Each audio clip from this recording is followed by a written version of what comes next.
comfortable, I could see that working. But sometimes I'll see these guys in like crazy ass Gucci stuff. I'm like, dude, I'm blinded by you right now. I can't even hear what you're saying. I never understood that too, because it's like, dude, you're supposed to be making people laugh. You tell me. I don't know. It's your profession. I don't know what it is. I see people go way fashion forward on the stage, and I'm kind of like, dude, it's just like a distraction. Totally. And nobody cares. Nobody cares. I totally agree. It's like nobody cares. Your job here is to play the fool.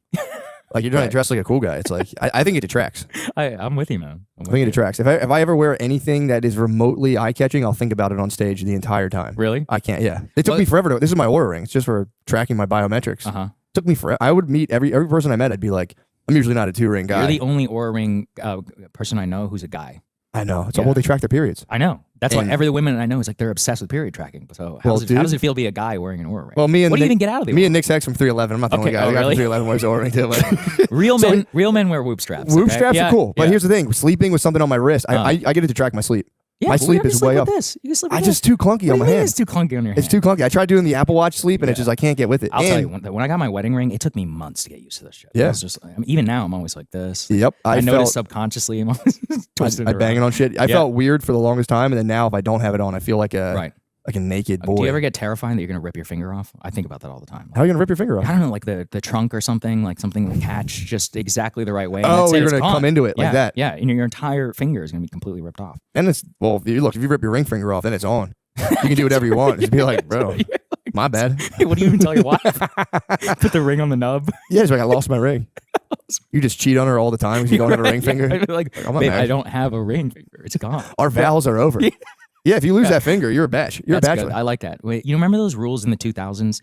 I love watching, 2000s movies, or actually 1990s, like American Pie, when they're like, it's not cheating if you're not in the same zip code. Oh yeah. And rewatching it 25 years later, you're like, that makes no fucking sense. You're like, what are you talking? Like, how is this conventional wisdom in 2001? The hall pass was another big one. Like hall pass. There was a whole Friends episode. I'd be like, what's your hall pass? And I was like, but that's not real. It's just totally fake. Yeah, you're butt fucking a lady in a hotel room. Like, stop acting like it's a cute thing to do.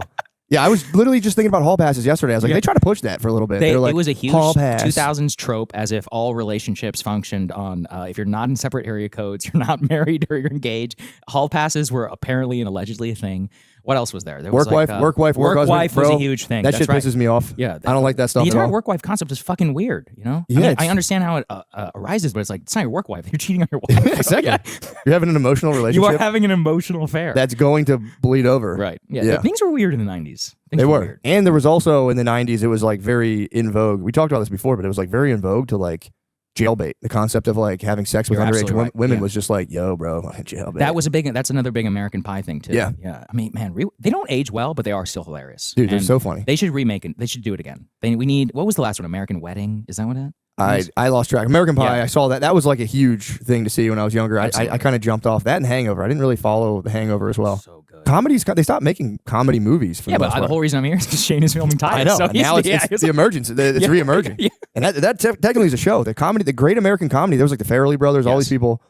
You don't have like a comedy in the theaters. Well, and the weirdest thing too is that the director, Todd Phillips, I mean, he made so many of those movies that I love. Old School. He made, what else did he make? He made Road Trip, I think, which is an incredible film. Road Trip's nice. Road Trip is so good. But now, and then he did The Hangover. He became filthy rich, but then he made the Joker movie, and then he made Joker 2, which is adorable. It's like a total disaster. Why did they do that? I don't know. I mean, the Galaxy Brain case, Tarantino had a really good quote. He's like, Joker is Todd Phillips saying, the way he talks, he's like, Joker is the Todd Phillips way of saying fuck you to the audience, and that's why it's brilliant. And I was like, I don't know, Tarantino. I think you're galaxy braining yourself into how that this shitty movie is actually really good. It sucks. It's just bad. It's just empirically bad. I know. Even though to be like, because for me, I always think of like the movie, I guess if you have that track record, it's like people will still invest in you. Well, that's the thing. He has fuck you money. And also, he's a super weird dude. One of my favorite books I read about Hollywood was Molly's Game. Actually, also became a movie, which is a good movie. I think it's on Netflix. And it's about that girl who ran the high stakes poker game in Hollywood. But I ended up reading the book, and I found out Tobey Maguire is a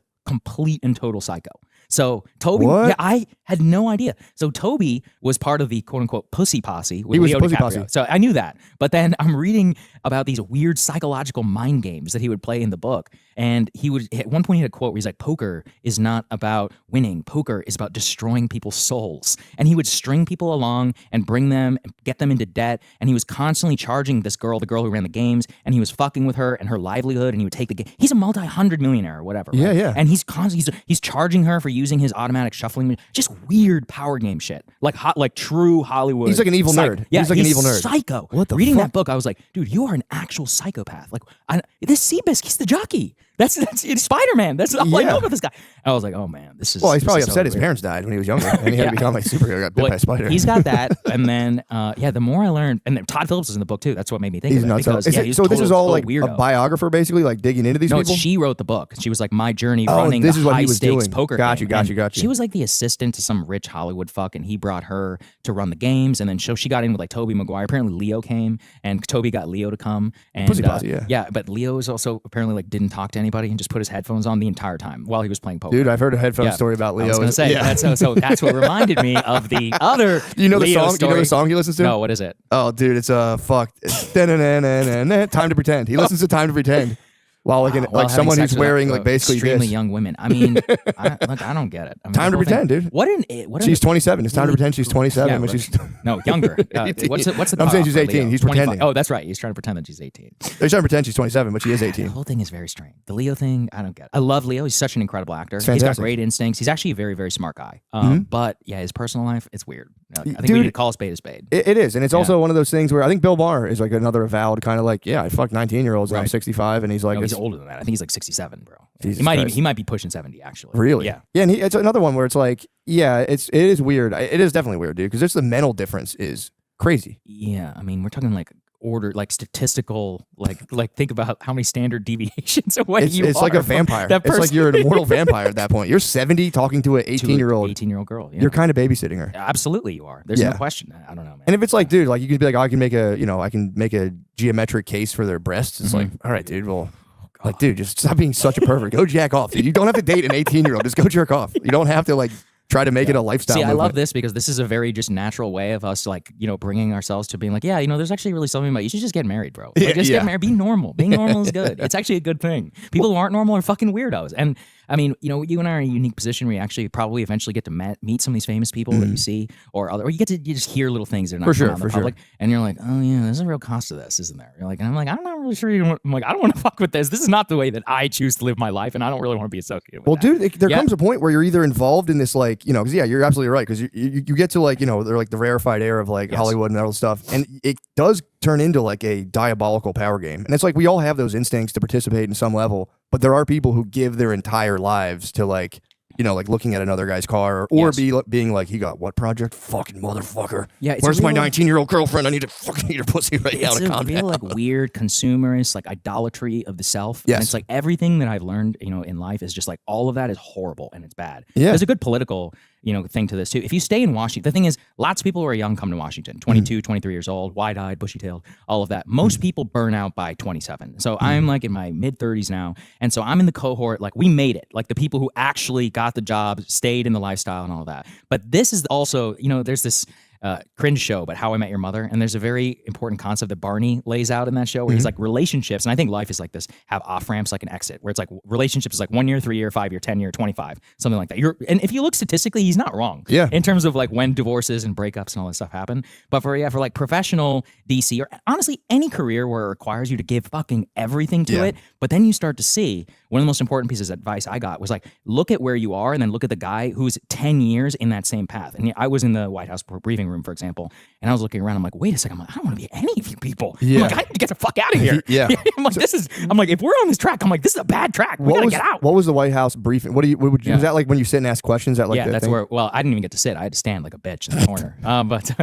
Excuse me. So you're like just yelling questions. It's horrible, man. Yeah. So actually, I'm hopeful with the new administration that we can change some of this up. So the way it works is that the White House Correspondents Association is like a cartel. And even though it's unofficial, they run everything. So all the briefing room seats are assigned by the White House Correspondents Association. I was working for the Daily Caller at the time, which is like a conservative media outlet. And if you want a seat, you have to apply. And applying takes years to get a new seat. And so if you don't have a seat, then obviously you have to get there early. So I would get there hours early ahead of time just to be able to stand in the hallway, like on the side. And you're literally crammed in up against like all these different people. There's all this jockeying, and there's like foreigners. It's like and the stock market other kind of, people. in a It's way. literally, it's like a movie, right? And then you just sit there and you kind of like poke your hand. I was lucky because I'm tall, so I actually get my hand above. There was a short girl behind me, and she was like, "Can I get in front of you?" I'm like, "Sorry, bitch." Yeah, like, I got no. here. Yeah, I was here at 5 a.m. Look, it's a dog-eat-dog world. Like, get here earlier. Yeah, I don't know what to tell you. That's what I'm talking about, though. I don't want to be that person. That actually sucks. Yeah. Or there was this girl who's like, "Hi, I'm shooting a documentary. I'm from England and all this, and I was just wondering if I get my shot." I'm like, "Yeah, but if you get your shot, I'm not getting my questions." So it's like, and then my boss is gonna chew my ass out, so it's just not gonna happen. Yeah, it's like, and you don't want to be in that mind space. Is more what I'm saying. So that's probably, it takes a toll. It does take a toll. Hollywood, finance, politics, all these other things all function the same way. In that, if you want to be in the top 0.1% of your field, you have to give everything to it, and that's it. There's no other choice. Yeah. And people should be real with that. So if you're listening and you're like thinking, oh, I really want to do something like that, just understand what it takes. Understand what it actually takes to get there. Oh, dude. Yeah, for sure, dude. It's funny because I'm viewing schools now and it's like kind of related. So I'm looking at schools for my daughter. She's going into kindergarten next year. So we're like looking at, and it's like, dude, schools now are, and I think it's good, but from what I've been seeing, it's like they're educating people to like do something for everybody, to like bring something to the world rather than like, we were in school, it was more like build yourself up so that you're a high value individual that you can just take resources for yourself and just, like fuck off. And it's like, yeah, but the problem is like they sold everyone that dream, but the reality is like most people aren't going to get those. Well, and it's most people are about, going to become doctors. And most shit. people don't want to do that. True. You don't want, like, I'm Indian, so I know a lot of doctors. It's like, do you want to know how hellish medical school is? Dude. Be real. Whenever you like, for real. Do you want to spend 8 years in school, 4 years making shit money with $300,000 in debt, working 89 days hours a week, getting shit on by the attending physicians, then hoping and praying that you get, your placement or whatever for the next job. So by the time you're my age, you can finally get your first paycheck. Oh, but fuck you. Even though you get your first nice paycheck, 90% of that is going to be going to clearing off of your medical debt. And you've lived 10 years. You're probably now addicted to smoking, food, like some vice of something. There's no way. Again, you know this too. When you work really hard, like it takes it all from you. You're going to be addicted to energy drinks, nicotine, whatever. Like you need something. Yeah. It's not possible to do it natural. It's true. I've gone back and forth, and it's like I'm like, no, I don't need anything. And I had like a pretty harsh caffeine phase for myself. I'm like sensitive to it. Yeah. I had to stop that because I wasn't sleeping. But how do you? Because you travel a lot, right? Yeah, that's brutal. It sucks. Yeah. I've recently introduced melatonin. Okay. I'm a very like natural type. I don't want to take anything, but I've succumbed to just like interesting. Just Can I give you a warning about melatonin, though? Yeah. So Andrew Huberman says not to take melatonin. I know, man. I know it's not good. I know it's not right. It was something about, he said like the label on the bottle can be anywhere between like 2% and 1,000% of what's actually in there. What? Yeah, and he said something, don't take my word for it, but it was something along the lines of, I've seen them give melatonin to rats and it shrivels their balls. So he's like, I think that it messes with testosterone. Enough said, dude. I'm done. My opinion, enough said, I'm you done. should stay off. I'm off it. Stay off the melatonin. I'm off it. It is as soon as I started taking it, I was like, I get why Michael Jackson had a guy with like an IV in his arm. I'm like, dude, no, that was a whole other level, man. That's like what was it? Propofol? Propofol. It was Propofol. But you start to like, dude, it's like you're just sitting there reading a book and all of a sudden the melatonin just starts to like weigh you. You're like a stone statue and you're just like, Did you read about this Matthew Perry thing? Oh, it was so fucked up. So what actually happened to him? Perry. So, I mean, it's really sad. I read his book actually after he died. And Perry was, obviously, everybody knows he was a drug addict. Yeah. But, it's his parents. It turns out his mom was like the press secretary for Justin Trudeau's dad. What? Like, when he was the prime minister. Yeah, it was actually, and apparently he beat the shit out of Justin Trudeau when they were kids, which is wild. Matthew Perry beat up Justin Trudeau? Matthew Perry beat up Justin Trudeau. That's kind of boss. Yeah, it is cool. But so Perry, it turns out when he was like a really little baby and he was crying, his parents would give him like benzos, like benzodiazepine. What? Like really fuck. And he was like, yeah, when some of my parents' funniest stories is about me as a baby just sitting there like drooling out of my mouth when they were plugging me full of benzos because I was crying. He was like colicky. And so his theory of why he's so fucked up and addicted to drugs was because at a very early age that he had benzos. And he's talked about how the very first time he ever felt like anything was good in this world was when he was drunk at 14 years old. And that was the rat race. And then he becomes a fucking centimillionaire, whatever, from Friends. And that's why you can see his weight wildly fluctuate on the show because he was either drunk or he was on pills or he was on Oxy. But dude, the thing is with Perry is he died of a ketamine overdose, I believe, and they Los Angeles District Attorney filed this case against a so-called like ketamine queen, and they have text messages in there of the doctor and the girl who was selling him all this illegal ketamine, being like, "How much can we take this rich asshole for?" Charging him thousands of dollars per hit of ketamine, of which they're buying. It's like not very chill, dude, ketamine community, deeply exploitative shit, like really bad. It was horrible. I have a lot of people are really into ketamine. I have a very kind of like weird thing because I knew a lot of like evil hippies who were like, they got like addicted to that shit. They used to call it hippie heroin. What's it called? K-hole, right? K-hole, yeah. Well, dude, before it became mainstream, it was known like people were like, oh, it's hippie heroin because they would like nod out. What does it do? Because I thought that it helps. It's dissociative. But there's the depression aspect. There's like the therapeutic aspect. And apparently he'd been having ketamine in a therapeutic setting, but then I guess he got addicted to that. And that's why he died in that hot tub, man, because, dude, and it was like his assistant, his little drug assistant, they were working to procure him drug and charge him thousands of dollars because they were ripping this guy off. That's not right. It's called custodying someone out. They're custodying them. You treat them custody prices. Yeah, it's not a good thing to do. But yeah, I've heard people who swear by it. They're like, if you do like, because you can do like, you know, they make like little lozenges and stuff. So you could like lay there. My brother's all about it. He's like, you lay there. He's a big K guy. Big K guy. Big special K guy. He was really selling me on it. And it was like, you know, I'm like, and I get like if you're laying there, it's like a 30-minute ordeal. You come out of it. He's like, it's good. It's like, you know, blah, blah, blah. But then there's doctors who like will prescribe you a little bit. Like you can just kind of have it to kind of like, because you can either like get into a K hole or just kind of take the edge off. And I knew like these dudes that would just snort K constantly. But if you snort too much, then you'll just be sitting there like. The other K that I see signs for everywhere, and I actually don't know what it is it kratom? Kratom, yeah. What is kratom? It's kratom like you see signs for this everywhere. CBD, we sell kratom. I don't know a single person who's ever used kratom. I don't know what kratom is. I know it, dude. I just know it exists, but it's everywhere. It's literally everywhere. It's every gas station in America. Gas stations sell like full on. They sell drugs, or you can sell weed legally at gas stations now. It's dude, they did it. It's the hemp farm bill allowed THCA, which is weed. The active ingredients THC. Is that the same as was it spice or whatever? Those no, it's dude. So what's spice is a synthetic. So it's like if you take delta 9 tetrahydride, whatever it's called.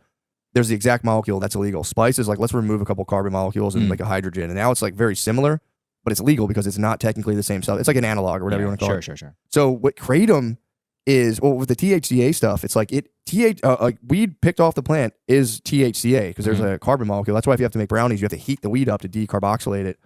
And that's what, like, THC is illegal, but THC is legal. So now you can grow hemp, which is just weed, with THCA, which is just THC, and it's legal. And you can sell it at a gas station. It's completely schizophrenic. It makes no sense. Yeah. It makes no sense. But I mean, I think it's sick. You can mail it right to your house. But really? Oh yeah, you can just get it mailed right to you. Are you a big weed guy? I was for the longest time. I can smell weed in here, you know. It wasn't me. Okay. It wasn't me. I know you hate it. It wasn't me. That was you, bro. You were blazing. Me and Saga ripped the blunt, dude. I like that. Don't put misinformation out there, all right? Like, the moment I came down here, my nostrils flared. I didn't want to say anything, but I did suspect you. I'm not going to lie. I immediately suspected you. I was a big weed guy since I was like in high school through college. But you quit, right? So it's a success story. I cut it out, but here's the thing. It becomes too much, like especially when you have kids. It's like I just can't. I can't be high. Like, can you tell that to more people? Yeah.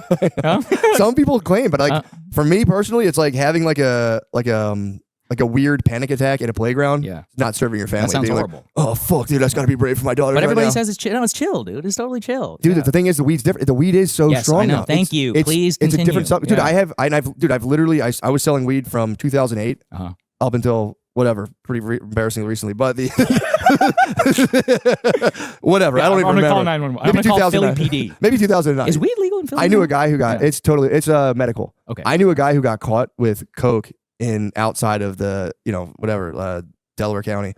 And apparently the Delaware County, like whatever township police called the Philadelphia PD and like we caught this guy with cocaine. We also think he's been buying weed from Philadelphia, and dude, the Philly PD just went hung up on. He was in the room. He was like in trouble for it. I mean, to be fair, they have like actual problems. Yes, like murders. And they were just like, he's like, dude, the Philly PD hung up on the township police. They're like, dude, we don't care about that. But it is, dude, with the dabs, it has become drugified. So I like watched weed develop for years, like very close to it, and it was like it became a thing that was like, dude, this is like, dude, like, it was like, everyone talks about this. Like in the 70s, it was like 7% THC. Then you get like 14, 15. It was like, wow, dude, it's like 30. Some of them are like 28 to 30%. And it's too much. And they also, the percentage was that are sold to you. It's kind of like what I just said about melatonin. You have no idea whether that's correctly in there or not. So yeah, let's stay off the weed. Let me also allow me a weed diatribe. That's fine. I'll give you one. Yeah. What my thing is now, it's like, so now they're starting to regrow it and introduce like the, grow it so it's like only 7% with CBD. Okay. And that's very relaxing and it's not as psychoactive.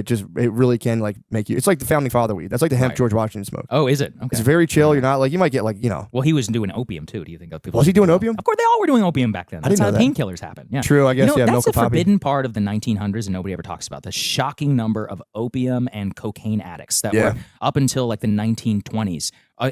Incredible amount of society was addicted to morphine, opium, cocaine. You could get it readily across the counter. A lot of the doctors were going to prison because they were coke addicts and they were prescribing cocaine to different people. It's actually pretty wild. Yeah, I think you can get it in prison. You can get like opium in prison in like the 20s. I think you could order it on commissary. Wow. I think so. I read a book about like an old like a burglar from like 1890s. Not a bad way to spend the time. You're already locked up. Yeah, you can just gobble it up. You can just exactly. You could just gobble it up. I think it was like either the guards were selling it, but I remember the guy was saying in the book he just ordered some opium from the truck. Well, it wasn't illegal for a long time. Yeah, I mean, it took a long time because there was a lot of, it's the same problems we have now. The opium addicts at the time, it's like for a while they're in opium, they can't afford opium, you start robbing people to pay for your opium, and it's like, they're like, okay, we got to get rid of this. Yeah, this is a problem. Dude, the kratom now is, kratom is a, It's not. So what is it? Is so it it's a technically plant? an opiate. It's a plant. It's a natural plant, but it has. No, this is what they say about it. It's natural. It is natural. Yeah. Weed Yeah, is it's natural. What did you just talk about? Oh, the cross plays with this. Yes, 40% now. It's like, that's not fucking natural. Exactly. Okay? You're that's I as think natural as the red tomato in a grocery store. I totally agree. Right. I think they've ruined weed. Now it's called type 2 cannabis. They're walking it back, and I think that because dude, I would just like freak out. I'm like, this sucks. This isn't fun at all. Or I do think though, and this is like a. I do like saying this to people because people get very like bullyish with weed. They'll be like, dude, fucking 5 milligram. I can take a 50 mil. It's like this because you're a dumbass.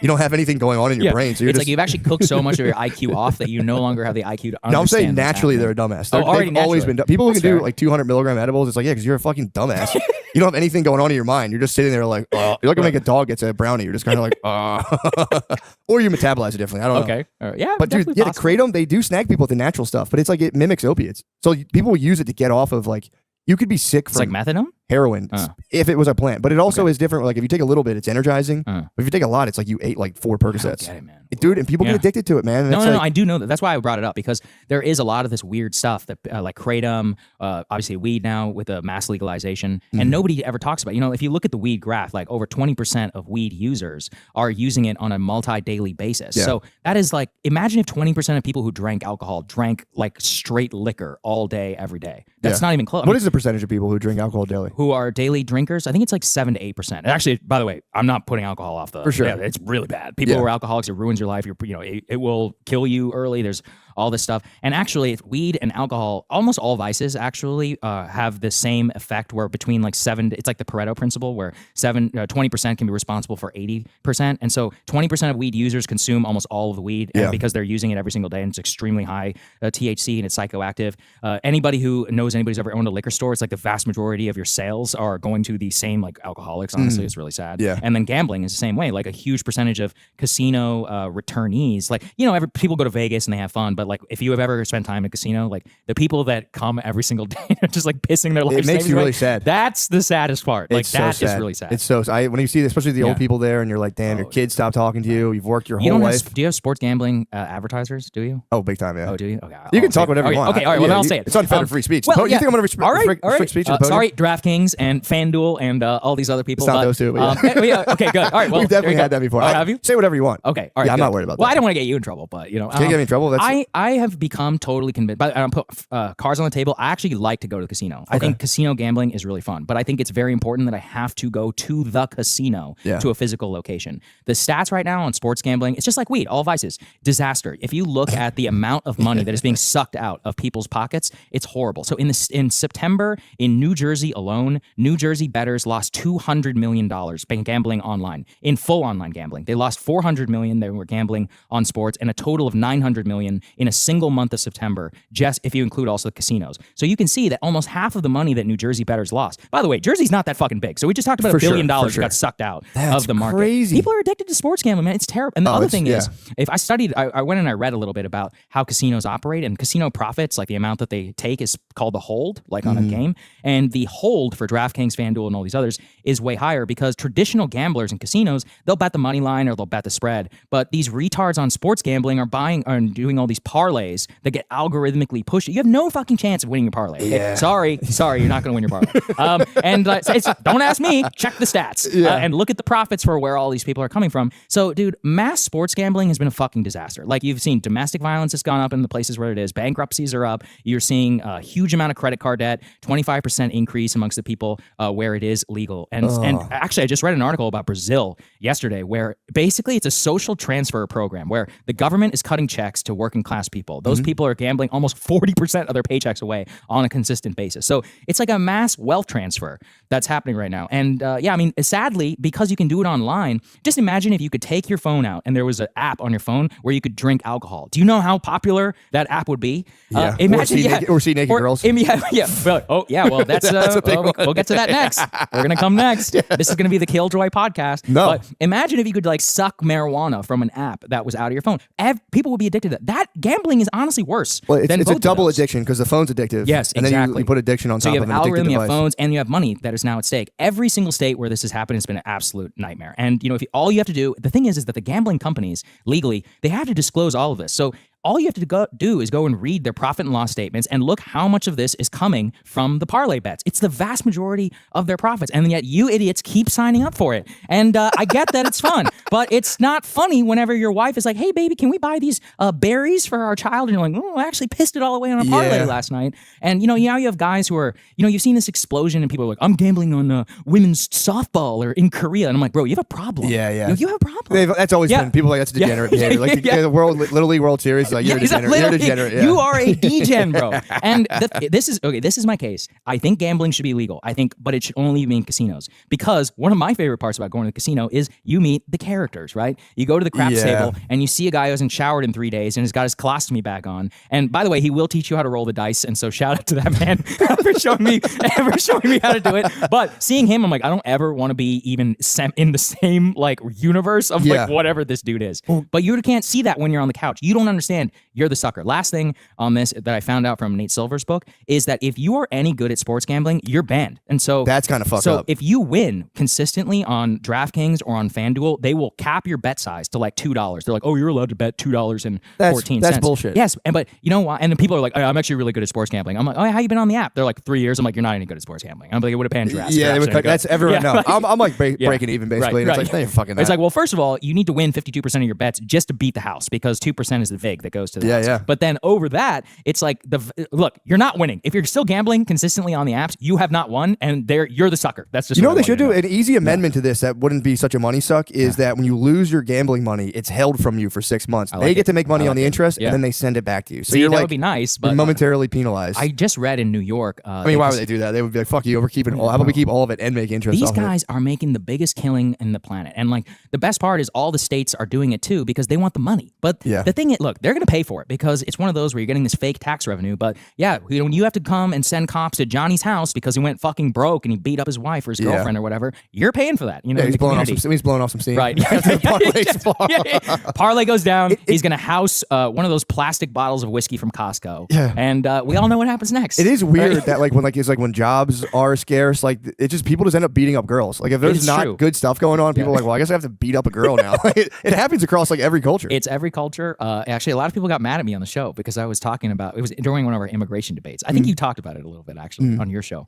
And I was just like, look, and by the way, just full disclosure, I married into an Irish family from Philadelphia. Oh, there you go. All right, so I have no discrimination against the Irish. But what I'm saying is, back in the day, I think it was reasonable to be like, well, all these people are coming over here and they drank a lot of whiskey. And so nobody knows this. The very first thing that women did whenever they voted was ban alcohol. That's why the temperance movement was entirely driven by women. Whoa. And the reason why is because they were getting the absolute shit kicked out of them by their drunk ass husbands who were drinking a liter of whiskey per day on average to deal with the industrial revolution and all this. But it was also, let's be honest, it was part of their culture, right? Yeah, and so that's what people don't forget is like that. For some reason, it's intrinsic. Like alcohol, gambling, and beating the shit out of your wife. It's just a package deal. It's one big. You thing. are signing up for that. Yep. You are 100%. So it's don't just incentivize it. Yeah, it's just impulses ruling the roost, and then eventually the curtain closes, and you're like, right.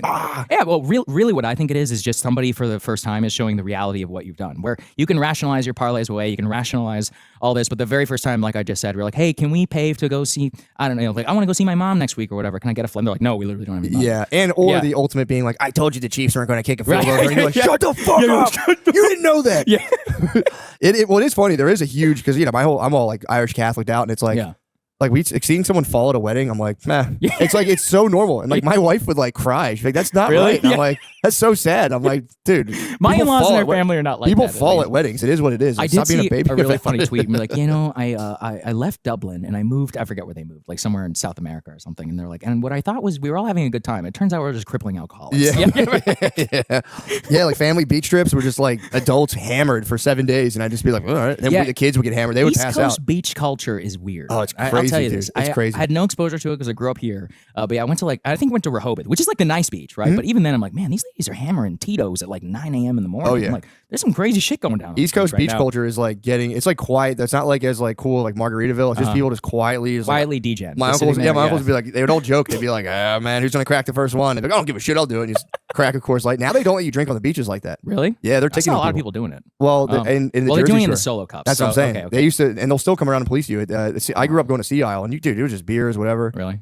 Now it's like you have to have a cup, and they'll come around if you have alcohol in your cup, because they can just write you a fine because everyone's going to drink on the beach. Of course they are. Yeah. Well, and this is where my like nanny state instincts kind of. I'm like, all right, well, fuck off. All right, people are also on the beach, and that's just a money grab for. We need rules, but really, what it is like we just need a better culture around this stuff because we just got to acknowledge the downsides, right? That's all I'm asking. Everybody's asking like, sports gambling is the greatest thing ever. It's about freedom. You're gonna get, and look at their ads, right? They're like, you're gonna get rich. You're showing free $15. No, we'll give you $500 for $5. $5, a $500 deposit. I'm like, once again, bro. Like, have you ever been to a casino? That shit doesn't get built based on winners. Like 99% of the people who walk out of there are fucking losers. The odds that it are you is almost 99%. So, well, I think the gambling companies would be happier doing this because they do that little disclaimer, like, by the way, guys, if in case you but that's mostly bullshit, and a lot of it is because they're required by the state to put it in there, and then what the states do is they take part of these losses and they fund these gambling. But it's like you are the receipt. The rise in sports gambling addiction has created the need for these gambling addiction centers. So it's like just don't have it in the first place. Well, the weirdest part about gambling addiction is that it's not even about winning or losing. Like I read they like when they lose. That's the craziest part. They love it when they lose. Or it's more like the flow state of just being like, it's not the winning or losing. Absolutely. It's just going from thing to thing, and your brain's totally focused on something. Again, I get it. I like it. I love to play baccarat. See, I don't like to gamble. I'm just filled with anxiety the whole time when I love games of chance. Poker is more actually. I think I could justify poker because I wouldn't even really call it gambling, although it is technically like kind of a game of chance. But there's a lot of strategy and math. Obviously, like the famous Rounders quote, it's like the same 10 people may end up at the finals for a reason. It's not a game of fucking chance. Whereas if you go to blackjack competitions or baccarat competitions, it's fucking you get lucky. Right? Yeah. Like, that's how it works. I see the appeal of both, but there is something. This is where I'll flip the script, man. The magic of the cards, like when the baccarat thing. That's exactly what it is. You're like 9, 9, 9, 9. You're just sitting there. That moment, the anticipation. And it's fun. And when you hit it, oh my God. It's so fun. Yeah, it's unbelievable. Well, it's also, I play like $15 tables in Charlestown, West Virginia, next to toothless Chinese women who are getting their Chinese ash. I prefer, honestly, I'd rather be around them. I love them. Shout out to the, you always want to gamble with Chinese, if you're playing Baccarat, Chinese and Vietnamese. They know what's up. That's a good idea. That's a good call. And the less teeth they have, the more good at the game they are. They've got patience. They have all these superstitions about dragons and colors. And that's the thing though, man, because I was like sitting there one time backstage at a comedy show, and they were like playing dice like in the green room as like they have this little box. And I was like, it is just people interacting with magic. People are attracted to gambling. Yeah. It's just it's magic. It's like a divine thing. You're like, oh. And everybody, craps is also definitely the most fun game in the casino. Although it is minus EV every single bet on the craps table. So, but when you play, the magic of it is it's a crowd's game because, and I love craps gurus, right? Like I was talking about the diabetic guy, and he's like, yeah, he threw it over here, threw it over here. It's like the first time he throws to the right, he's gonna roll 7, which means we all get fucked. So he's like, he about to roll that, take your bet off, and I was like, all right, got it. He was right. And I was like, dude, my only time playing craps. They know something. My only time playing craps, a guy was like, just do what I do, and I was up $1,300 very quickly. Holy shit! Very quickly. 1,300? Very quickly. Whoa! And I was just playing higher stakes than I am. Man. I think I was just drunk too. It's like, it's fine. And then I got cocky. I was like, I know what's going on. As soon as I started doing my own bets, I was back down to 600. I just picked it up. I was like, thank you, sir. And just walked out. I was like, I'm fucking. I mean, you left up. That's that's. I will do that. I'm ruthless at a casino. If I win $100, I'm out. I'm like, get me the fuck out of here. I just won $100. It could be 200. That's to me. I'm like, I get so disgusted when I lose. The feeling I get, I'm like, I think about just them just like taking like the time I spent into like work and life, especially when I was like just working a job where I was like, I could be like, oh, that was a day of my life. Yes. And I would just think of that just getting like sucked into a vault with just a huge chamber to pay of money. For free drinks for these fat alcoholics who are like, it would kill me. Just sitting in the slot machine like, no, it would fucking kill me. The worst part is I don't really gamble much anymore, but it was like when I first did it, I was in Vegas for my cousin's bachelor party, and he was like, do this, do that. And I won the first 4 times I gambled. I won. What game was it? Blackjack. And I would just win. I'd win very like high variance game though. That's the problem. You get fucked so easily, dude. I'd win like $200, and I'd win 200. I'd just get the fuck out, and I would spend all my code was every dollar I won gambling, I'd spend it on everyone around me immediately, and it worked. Yeah, you got to spread the love. You got to get the juju. You need the luck. Just exactly. And then like I tipped the dealers heavily, and then like I was like, I think I'm good at blackjack, and I instantly lost like $700 so fast, dude. Oh yeah, like 15 minutes, I was just because that's what they do because it's a high variance game, and they know they can wipe you out way before you're gonna wipe them out. So what they want to do is just deal all those hands per hour. And already blackjack, I think blackjack is a 51-49 game. I'm pretty sure, even with perfect base. Were you playing basic strategy like perfect? No idea what the fuck I was doing. There was a guy, no idea. And there'd be guys like, dude, you got to hit, and I'm like, no. Oh yeah, I'm sure they get mad at you. Actually, if you don't play basic strategy correctly, because if you fuck it up, you're gonna fuck the whole shoe up for the entire table. And so they get very upset. They were very displeased with me, but I was like, bro, this is not my problem. We're not on a team. You're not sharing your money. Gamblers with me. know this. This is Gen Pop shit. You're like, you got this Gen Pop shit. I'd be like, dude, we're not on a fucking team. We're not splitting this money. This is my call. And No, but it is a team because if you fuck the math up, then he's gonna hit it. He's gonna get the wrong card because he's playing math and you're not, and so that's what screws. But Dana White has a theory. Man. Yeah, Dana White is like, sometimes you got to go to war with the shoe, and you got to. He's like, you got to turn basic strategy on the shoe. I was like, I don't really think that's how math works, but I mean, he's super rich, so he doesn't care. Yeah. I heard he likes to gamble. Oh, he's heavily. Me and my friends who like to go to the casino, we will hype ourselves up with Dana White clips. Yeah. It's just like, because he has like a love of the game. Like he's like, I'm rich as hell. I can get on the jet and I can go anywhere else. If my kids are gone, I'm going to the casino. Yeah, he's just like, that's what I do. It's what I do. It's just scary. Once you're that rich, you have to play with big sums to excite yourself. He plays for millions. Like I think he said his dream is to play $1 million per hand on baccarat. $1 million a hand. He said I think the highest he's gotten is like 300,000. To be fair, one of the reasons they probably won't let him, and that's one of the reasons I like baccarat, is baccarat is an actual 50-50 game. That's what I thought. So the house edge is like 0.05%. So you actually have pretty. I mean, you have like good odds, but like better than fucking blackjack for sure. Yeah. Any of these, especially crap. Craps is a shit show. It's the most fun game in the casino, but every single one of the games, like I said, is minus EV. You're almost certainly going to lose money, like whenever you play, especially in the long enough timeline. So if you do win, like you just get out of there. Get out. If you're up, like if you have 100 and you won 200, get the fuck out. Balls out immediately. Yeah. Same with roulette. Do not play 000 roulette. That is the biggest scam in the entire casino. What's 000? So on roulette, if you could just bet black or red, the way that the house has its edge is in the old days, they had a green 0. So after a while, the casino execs were like, what if we had 2 zeros? We're like, maybe these idiots in Vegas, and people are drunk and they're like, oh, there's only 2 zeros. I don't even think about the zeros. Bro, the math goes from like 49% or whatever to like the house edge goes from like 1 or 2% to like 7%. And then after a while, they couldn't add 3 zeros. So they added like whatever the casino, they added a third one. So they go 0, then 00, and then they have like the MGM logo on the wheel. So now the edge is like 11%. I thought you were saying they added 1010 and then a third, but it was a 00. No. So there's a 0, then there's a 00, and then there'll be like MGM or Caesars or just whatever. A blank space. You're just pissing your money away. Like people, there's the meme. It's like if you win, you're like put it all in black or whatever. Like, well, check the zeros because if there's 000, you're fucked. All right. Like you have not good odds. Dude, that's you know what I've done though with poker or not poker. The last couple times I've been in a casino environment for like stand up or something. A lot of times they give you chips. Really? So something I've had fun. They'll give you like a couple. Just let me know the dates. I'll come with you. Yeah. I'll give you like $100. I'll give you like $100. Oh man, you can break that down. We could turn that. Yeah, we could turn it into 150. Yeah. We'll turn it into 150. Dude, what I started doing is when they give me chips, I put it on. I go to roulette or blackjack. I put it all on one hand, and if it wins, I give it to the dealer. So here you go. I love that. It's kind of fun. Nice. And if I lose, I go, hey man, whatever. Feels good. That does, yeah. I mean, they make, dude, the people they have to deal with. Like, what a shitty job. Like, I'm sure they make a lot of money, at least some of them, but probably the good ones. But oh god, I can't imagine. You're dealing with the absolute like dregs of humanity.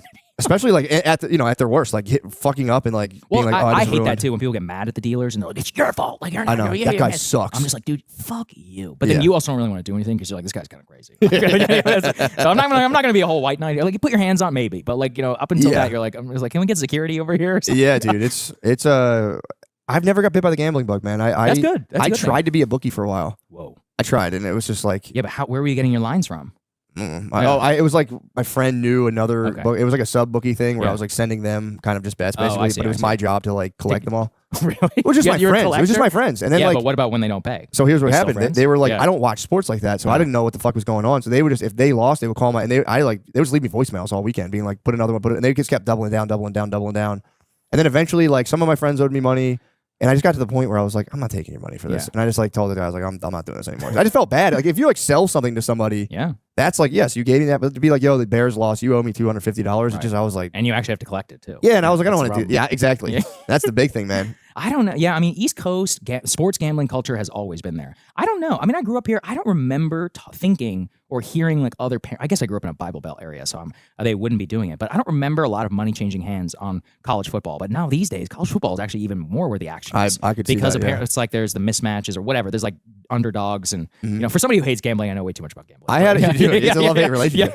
That and weed too. You don't know a lot about weed. You don't know a lot about weed though. I don't know a lot about the experience of weed, but have you ever smoked weed? I think I smoked weed when I was very drunk when I was in college once. Okay, and that's pretty much it. That makes sense. That's fair. Yeah. What'd you blaze? I don't know. I don't know. don't I even mean, it's know. what, dude, you're at a party. Blue somebody, Dream. like, somebody passes you, whatever. It probably was fake. It was probably like not even marijuana. It was like somebody's grass that he had bought off of somebody else and got ripped off. Dude, the K2 is big in prison. That's like the stuff you're talking about, spice. I know. And that fucks people. I have friends that are people like, lose their minds. Yes, dude. Is that right? yes. Yeah. I think these guys, they'll do anything, like speedballs and shit. And I have friends that are like, bro, the K2 is fucked up. Really? You're in jail. You're in like the county jail. And you just blaze K2 and have like an absolutely satanic experience. He's like, dude, it's for real, like terrifying. I think I saw some videos about that.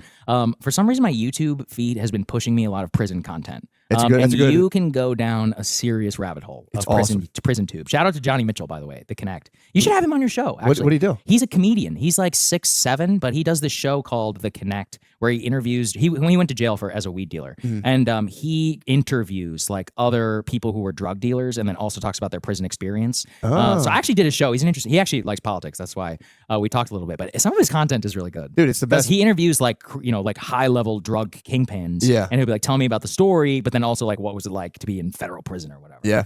What a nightmare.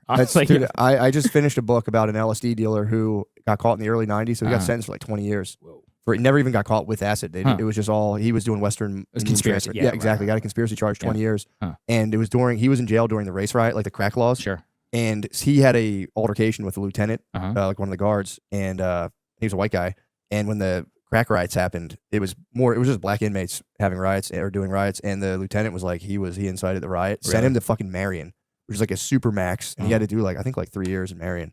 Before he ended up only doing 5 years out of the 20 years. Right. But. Well, I think everyone likes prison content because it's like, what would I do? Exactly. I thought about that too. I'm like, well, I'm not white, not black, not Hispanic, and everything's You're racial. another. You'd be another. You're another. That's what it's called. But how many others are there? Not a lot. The other Indians in prison are going to be like doctors for Medicare fraud. They're like, hello, doc. Like, I think it's called others. I think you're it's just like Inuit, Indian. Inuit? Yeah, it's like actually they're probably pretty good, right? They can fight. Exactly. Pretty jacked. They're good with blades. Your numbers are not great. No, it's not good. So I think it's like I got so deep into prison shit, but it's like So then what would your strategy be? My strategy would be getting my parents to put money on my books, right? And then we pay the others for protection. That's the big thing you can do. My plan was always to pay the Muslim Brotherhood. Oh, so you can pay the Muslim Brotherhood to protect. But then it's like it is like racial. But I could fake it and I could just grow my beard and say that I was Muslim, right? Yeah, and you can get you can get the Muslim diet too. Oh, you have to answer the halal food. The halal food is better. Yeah, people do the kosher diet. That's a big thing. Really? If you can prove like you're Jewish, and you're allowed to switch your religion every like 6 months or so to get a different diet. I swear to God. I read that Ramzi Youssef, who was the World Trade Center bomber, the '93 bomber. He apparently stayed in his cell for like 10 years straight. Whenever, because he refused to do a strip search because he said it violated his religion. But then apparently he was like, okay, I'm now converted to Christianity. What? But apparently the warden and all of them don't believe him. So it's set up for, I don't really know what's going on, but I think he has started to, like, he's finally left his cell after 13 years. He's a Christian now. Well, he claims he's Christian. Are they going to go about his butthole? Or like, he's like, all right, I'm ready. Well, I think you have to do that thing where with the squat and cough or whatever. He refused to do it. He was like, I won't do it. So he literally, man, he did not leave his cell in Supermax in 80X Florence or whatever for like 13 years. Like, it was totally crazy. And after 13 years, he's like, I think broke. Kind of I mean, it's understandable. It's like he spent 13 years. You literally you have never left. And you're like, okay, that's so impressive. I would have made 13 minutes. And I'd be like, you know what? I'm just going to show this guy my asshole and get it over with. You know, they say they sleep a lot. That was the interesting thing. Yep, that's a big one. You can train yourself to sleep 12 hours a day. But it's like, what do you do all day? You know, even when you're awake, like that just sounds You work out, sleep a lot, and in your cell? Right. Yeah. And it's the guy in the book I read about the LSD dealer, Joel Blazer. He was saying like he got schooled on like masturbation techniques. Whoa. Yeah, like just nothing hands on. He said he never was a punk. That was his term. A punk. But he was like going into it, how like you like use a sock and you flip it inside out, so you're hitting like more of the soft area. And then at the very end, he said you'd apply force to the under part of your head. He's like, and it's so funny him writing. It's like my orgasms were intense and powerful, and it's like, damn. Yes, yeah. But I mean, that's all he's got. Did you watch the show Escape at Dannemora? It's on Netflix. It's really good. It was created by Ben Stiller, and it's Benicio. It's Benicio, and then the guy from There Will Be Blood, the guy who's the twins. And anyway, Paul Dano. That's his name. Paul Dano. And so those two are inmates who like basically sweet talk this woman, this like obese but prison worker, and then they both start a relationship with her, and they get her to smuggle in tools, and then they literally tunnel out of the prison. It's a real life story. It happened in 2015. So I watched the show. It was a fantastic, really good acting. And then I went read the real story. Dude, it was wild. Like it's a high. They're both in there for murder. Like one guy literally murdered a police officer. The other guy like butchered and kidnapped an old man for money. These are like no shit killers. Yeah. Locked up in this high security prison in I think it was in North New York, like upstate like New the York. Adirondack, up there. Yeah, it was in the Adirondacks. Yeah. And so they were up there, and they were able to get her to smuggle in like hacksaw blades. They cut their way out of their cells, were able to make their way like through the pipes and everything, use a sledgehammer, hammer through multiple walls, and then cut a hole in a drain pipe or whatever, crawl through the pipe, come up out on the other side, crawl through a manhole, and they were on the run for like 23 days. One guy almost made it to Canada. They shot him like 10 miles from the Canadian border. Yeah, one guy was killed. The other guy, sorry, spoiler alert. What year was this? 2015. It wasn't that long. Yeah, dude, it was like they shot him at the. Well, I guess if he's that high profile. Well, they were. A trooper was like, "Hey, who are you?" And he just like took off running. And the other guy apparently was like a drunk. And they would find like hunting cabins, and he would just be like, "All right," and just like, grabbing whiskey. He was like a bear. He was like a bear. Literally, he's like a bear. That's a good way of putting it. He's like Winnie the Pooh. Yeah. He was just walking around. Yeah. So the other guy left him. He was like, "Fuck this dude." He's like turned into a drunk. He's just never gonna make it. And then he's not gonna make anything of himself. And so then he got killed, and then the other guy actually almost made it to Canada. Damn. Yeah. I know. He almost. The weird part of the show is it's structured really well. The first like 6 episodes, you're really rooting for the prisoners, and then before you get to the last episode, they do a flashback that shows what they did, and you're like, wait, fuck these guys. Like, this is terrible. Because you don't know what they're in there for. You know they're in prison, but then they're like, oh, he literally murdered a cop. And then the other guy, like, kidnapped this man and tried to extort money from him and fucking, like, butchered him and cut him up into little pieces. You're like, dude, his parlays didn't work. Yeah, you're right. I'm like, we gotta get this guy out of here. I'm like, this is not good. Yo, guys, welcome to the advertisement portion of the podcast. I'm on my motherfucking Assassin's Creed shit right now. You guys can't even see me. I was doing this earlier to ensure audio quality because I had fucked up the audio of the ads because I was recording through my laptop like a dumbass. And I kind of like the look now that I got my phone out. All right, guys, here, big thing, and I try to add some tranquil music to the ads because it's kind of jarring. You're just listening to a podcast. You give your brain over to the podcast, and out of nowhere, it's like, hey, listen up, we got no. And it's like, fuck, man. Fuck, how about a heads up? So what we're doing, we're going to add a little gentle music. You can kind of get in the zone. You can chill. You can kind of use this time to kind of drift off, whatever you want to do, but we are going to do the advertisements. And I got to say, here's my number one advertisement right now. I fucked up and I'm doing shows. Well, hear me out here. I failed to promote my shows in the Irvine Improv, SoCal. I'm so fucking SoCal. I forgot to do the ads or make a flyer for the Irvine show. Oops, my bad. It's next weekend. Thanksgiving weekend, Friday, November 29th, Saturday, November 30th, 2 days, faux shows. Come out to motherfucking Irvine Improv. And I'll be honest, I'm not just saying this because I'm doing a show. I love Irvine. Irvine was the first place I went to in California. And I was telling someone recently, I'm like, I fucking love Irvine. And they lived in LA. And like, are you kidding? Are you trying to be funny? I'm like, no, why? And apparently everyone from LA just snubs Irvine. Like, I would never. Fuck you guys, dude. Irvine rules. LA's fucking bullshit. Irvine, we're talking Laguna Beach. We're talking motherfucking Newport Beach, conservative ass stronghold down there in SoCal, dude. Shit. Come out. I love Irvine. It's literally the first place I went to in California. I'm very excited to go there. I'm going to bring my whole motherfucking family. We're all going to do Thanksgiving out there. It's going to be sick. So Irvine Improv, Friday, November 29th, Saturday, November 30th. Let's go. Let's show these LA fucking pussies, dude, who's really fucking SoCal. They're not fucking SoCal. They're north of Irvine, bro. This episode is brought to you by BetterHelp. Take a moment to say thank you to someone in your life, including your therapist if that's someone you'd like to shout out. If you have multiple reads this month, perhaps highlight someone different each time. Well, let's see. Last week, I highlighted my mommy. I'm thankful for my mommy. I was going to do my daddy this week. I'm very thankful for my daddy. But you know what? Know who I'm going to thank this week? Our almighty creator, guys. How awesome is God? Come on now. How awesome is the fact that you can call it the Big Bang, whatever you want to call it. The universe was created out of an infinitesimal, however you say that, a teeny tiny, incomprehensibly small void, nothingness. And the universe has exploded out of nothingness, and that nothingness is the substratum of all that exists today, and it still exists in the universe. And that's basically God. How awesome is that? Thank you so much for that. I'm so grateful. Guys, this month is all about gratitude, and along with the cosmic deity I just shouted out, there's another person we don't get to thank enough, ourselves. It's sometimes hard to remind ourselves that we are trying our best to make sense of everything, and in this crazy world, that isn't easy. Here's a reminder to send some thanks to the people in your life, including yourself. And this is the time for a personal endorsement. That's what they're asking for.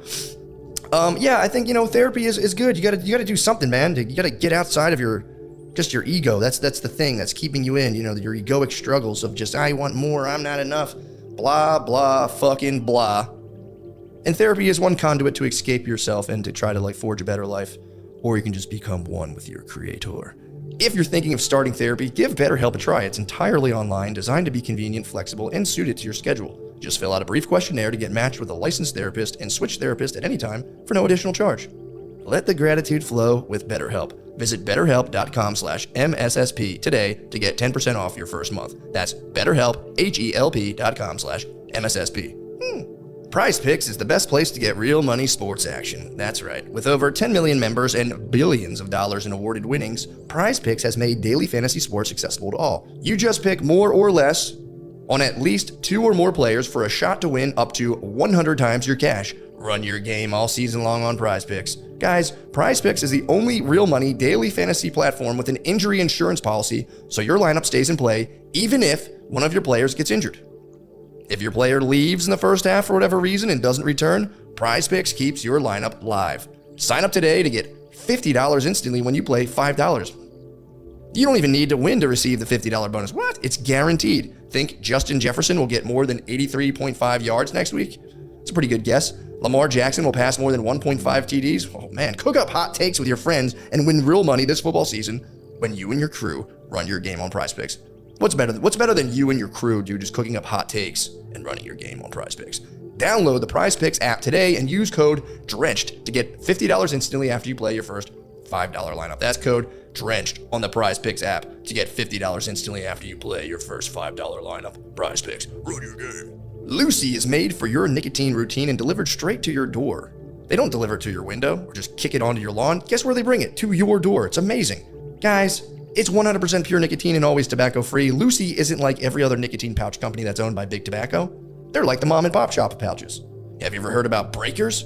They are the nicotine pouches with an extra surprise. Each pouch holds a capsule that can be broken open to release extra flavor and hydration in case you're thirsty.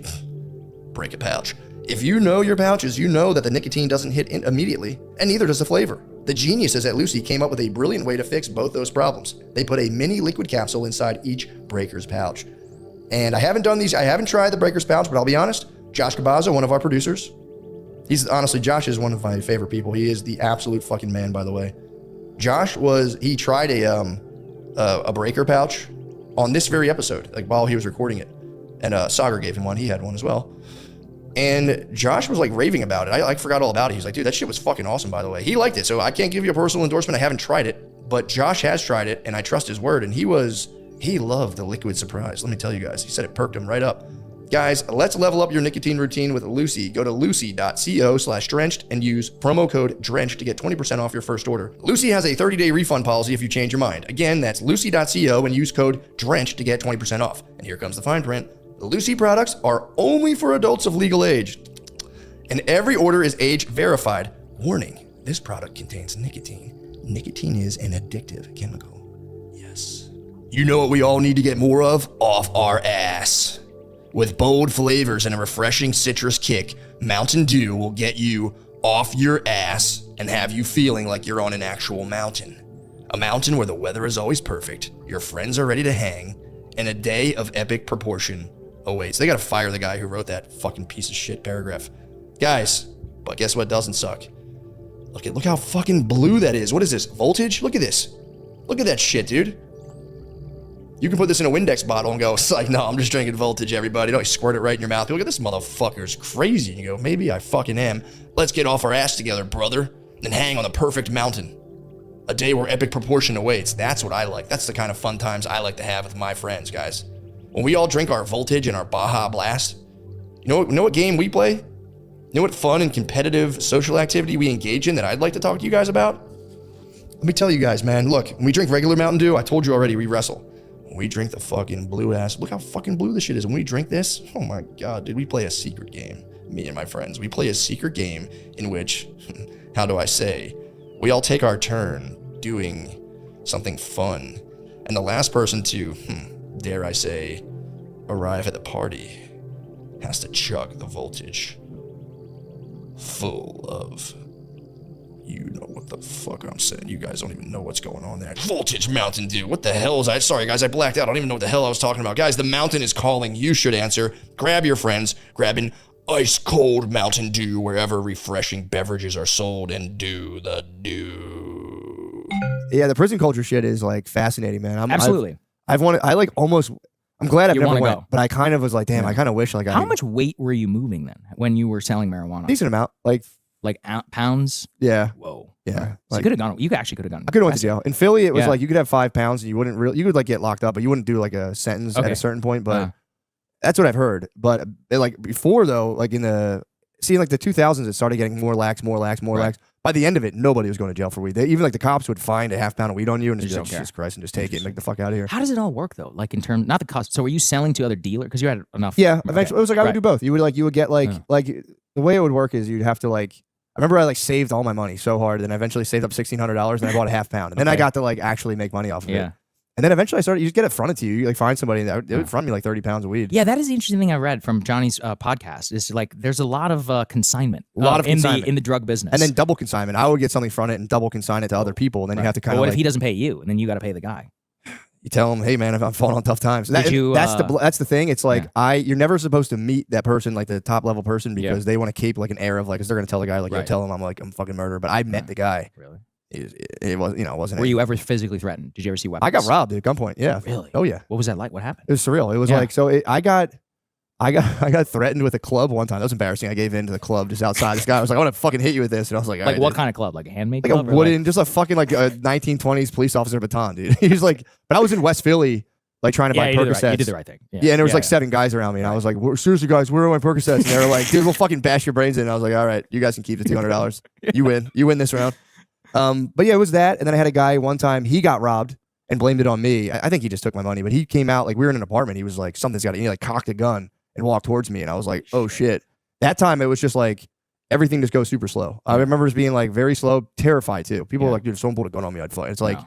I was frozen, totally frozen. Yeah, It's it's like, fight or what the flight. Yeah, it's Exactly. crazy. Second time, You got robbed twice. well, that time I got like, I like paid this guy money to go get something and bring it to me. And he's like, I got robbed after you gave me the money. And I was Yeah. like, bro, it's fine. I Yeah. was like, it's all good, man. He's like, nah, man, this is fucked up. And he just fucking like cocked a gun and like walked. He was like, did you do it? And I was like, how the fuck what are you talking about? Oh, like you Did I would set him have up? set him up. Right, I was like, right. why would I do that? Oh man. Whatever. Wow. But that was the whole thing. And then the second time I was in an apartment and it was like someone had owed me a bunch of money and I was bringing them more stuff. So I had like the money they owed me and like about 4 pounds of weed. And he was going to give it to some other guy. Huh. And then this just dude comes up in a ski mask with the kid who was like supposedly his customer. And the kid set it all up.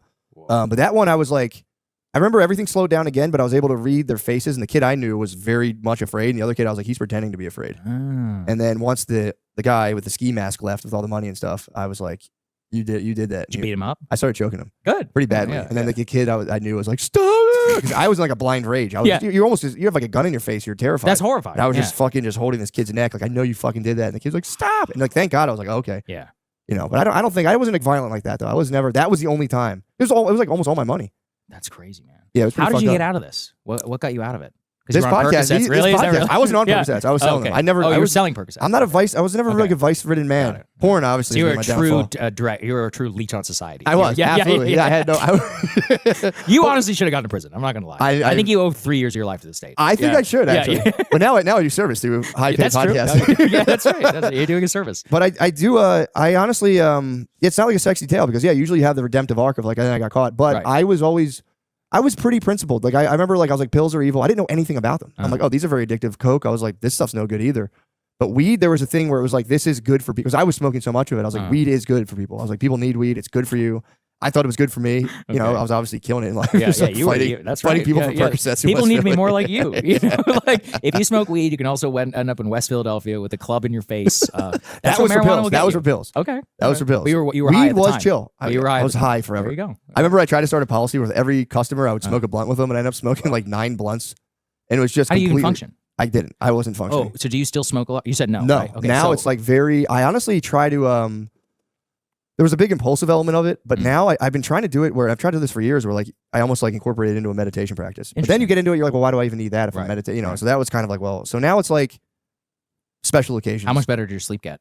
So much better. That's the thing with weed. Yes. You can even say like, well, I'm sleeping better, but your REM sleep is trash. Yes, thank you. That's what I was true. about to bring up. I was It's like, totally true. There's a lot of people. There's a big psyop by the weed guys who are like, oh, if you just smoke a bowl right before bed, and it's like actually you're nuking your REM sleep. It's like people, you know, when you get on an airplane and people are like, just gonna have a glass of wine just to go to bed. And I'm like, actually, you're not getting sleeping. way shittier sleep. Yeah, it's like you're actually not sleeping at all. Dude, You're nobody wants to hear this. semi-conscious, but it's Nobody wants to hear this. I tell people all the time. It's absolutely like, and the weed does fuck up your REM sleep. It's like, 'cause it's you don't empirical. dream. You It's don't true. dream. You Yeah. don't dream. And everyone knows when I stop smoking weed, I have crazy dreams. Like that's because your REM rebounding. Interesting. Same as alcohol. Oh, dude, it's like I was completely like when I was younger. Also, I was making a living off it. I'm like, weed is awesome. This stuff rules. Everybody needs this stuff. Everyone needs to be selling this stuff under me.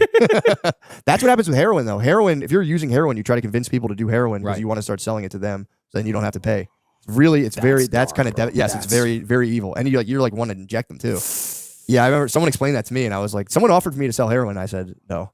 I said no, thank you, sir. That's evil. I mean, Heroin's evil. The pills are evil, but no one knew what the fuck they were. Yeah, I came out of it. I got a is Percocet the same as oxycodone? No, oxycodone. Yes, Percocet is oxycodone mixed with acetaminophen, Tylenol, basically. Okay. So oxycodone and oxycontin and Percocet are the same thing. Is it the same strength? Is that no? What was the whole like pill thing in the 2000s then? So that was OxyContin, right? Or OxyContin? It was all of them. Okay, It was Percocets. There's a bunch of them. It's Vicodin was big. That's right, Vicodin yeah, was hydro something. Hydrocodone. Hydrocodone, that's right. That's right, Vicodin. yeah, And Vicodins were less desirable. If you had Vicodins, people were like, oh, fine. Right. But Percocets, people wanted them. And then the Oxys came out, which was just like a 5 milligram Percocet, 10 mil, whatever it was. Oxy would have been like 40. Yeah, it was like 80, right? It went up to I read a book about it, and I remember I watched some documentary about the Sackler family. That shit is evil, man. Dude, in terms of the cash programs and those pill mills, and they had total knowledge. Dude. That's really what led to the heroin spike, all the black tar heroin Big time, and everything. dude. And Because these people had no idea what they were taking. It wasn't just the Sacklers. It was every doctor in the country. Absolutely. Dude, I got Yeah. like, I would have a sore throat like from my college campus. And like, do you want Percocets? And I'd be like, no. Yeah. But when I was like 19 or 18 and I got my wisdom teeth out, and my friend was like, bro, I will pay you. He's like, you'll get, if you get pills, I'll buy them off you. And I'm like, whoa. I'll give you $200. I'm like, what? I was like, for sure. Yes. I hate medicine. You can have my medicine. And dude, and it was like, I remember coming out in like my wisdom teeth in a haze, but remembering like, I asked them, I was like, what am I going to get? And they were like, oh, we're just going to give you like ibuprofen. I was like, I'm a real baby with pain. Is there anything else I can have? And like, yeah, we'll give you like, I think it was like Percocets or hydrocodone. And they just gave me a full vial. And that was the whole thing that set the whole thing off, is I made $200 off of it. And then once I went to college, I was like, I got to find more of those things. And my friend was like, yo, these things are awesome. So I didn't do them. Interesting. And then I watched firsthand there was like this apartment complex. Because at a certain time I ended up finding like, I would get like 2,500 Vicodin at a time. Whoa. And I remember my friend would bring them into this like apartment complex, and they all get distributed throughout there. And I watched this whole like little ecosystem of people like degenerate. Yeah. That's when I was like, oh, and I'm like 19, 20 at the time. And I was like, this is fucking bad. No, it's bad. So, yeah, the pills, man, that I should go to jail, dude. I'm such a piece of shit. You just got to give back to society. I do man. though. I do. Yeah. I'm telling you, that's I'm all good. service now. I'm all service. All right.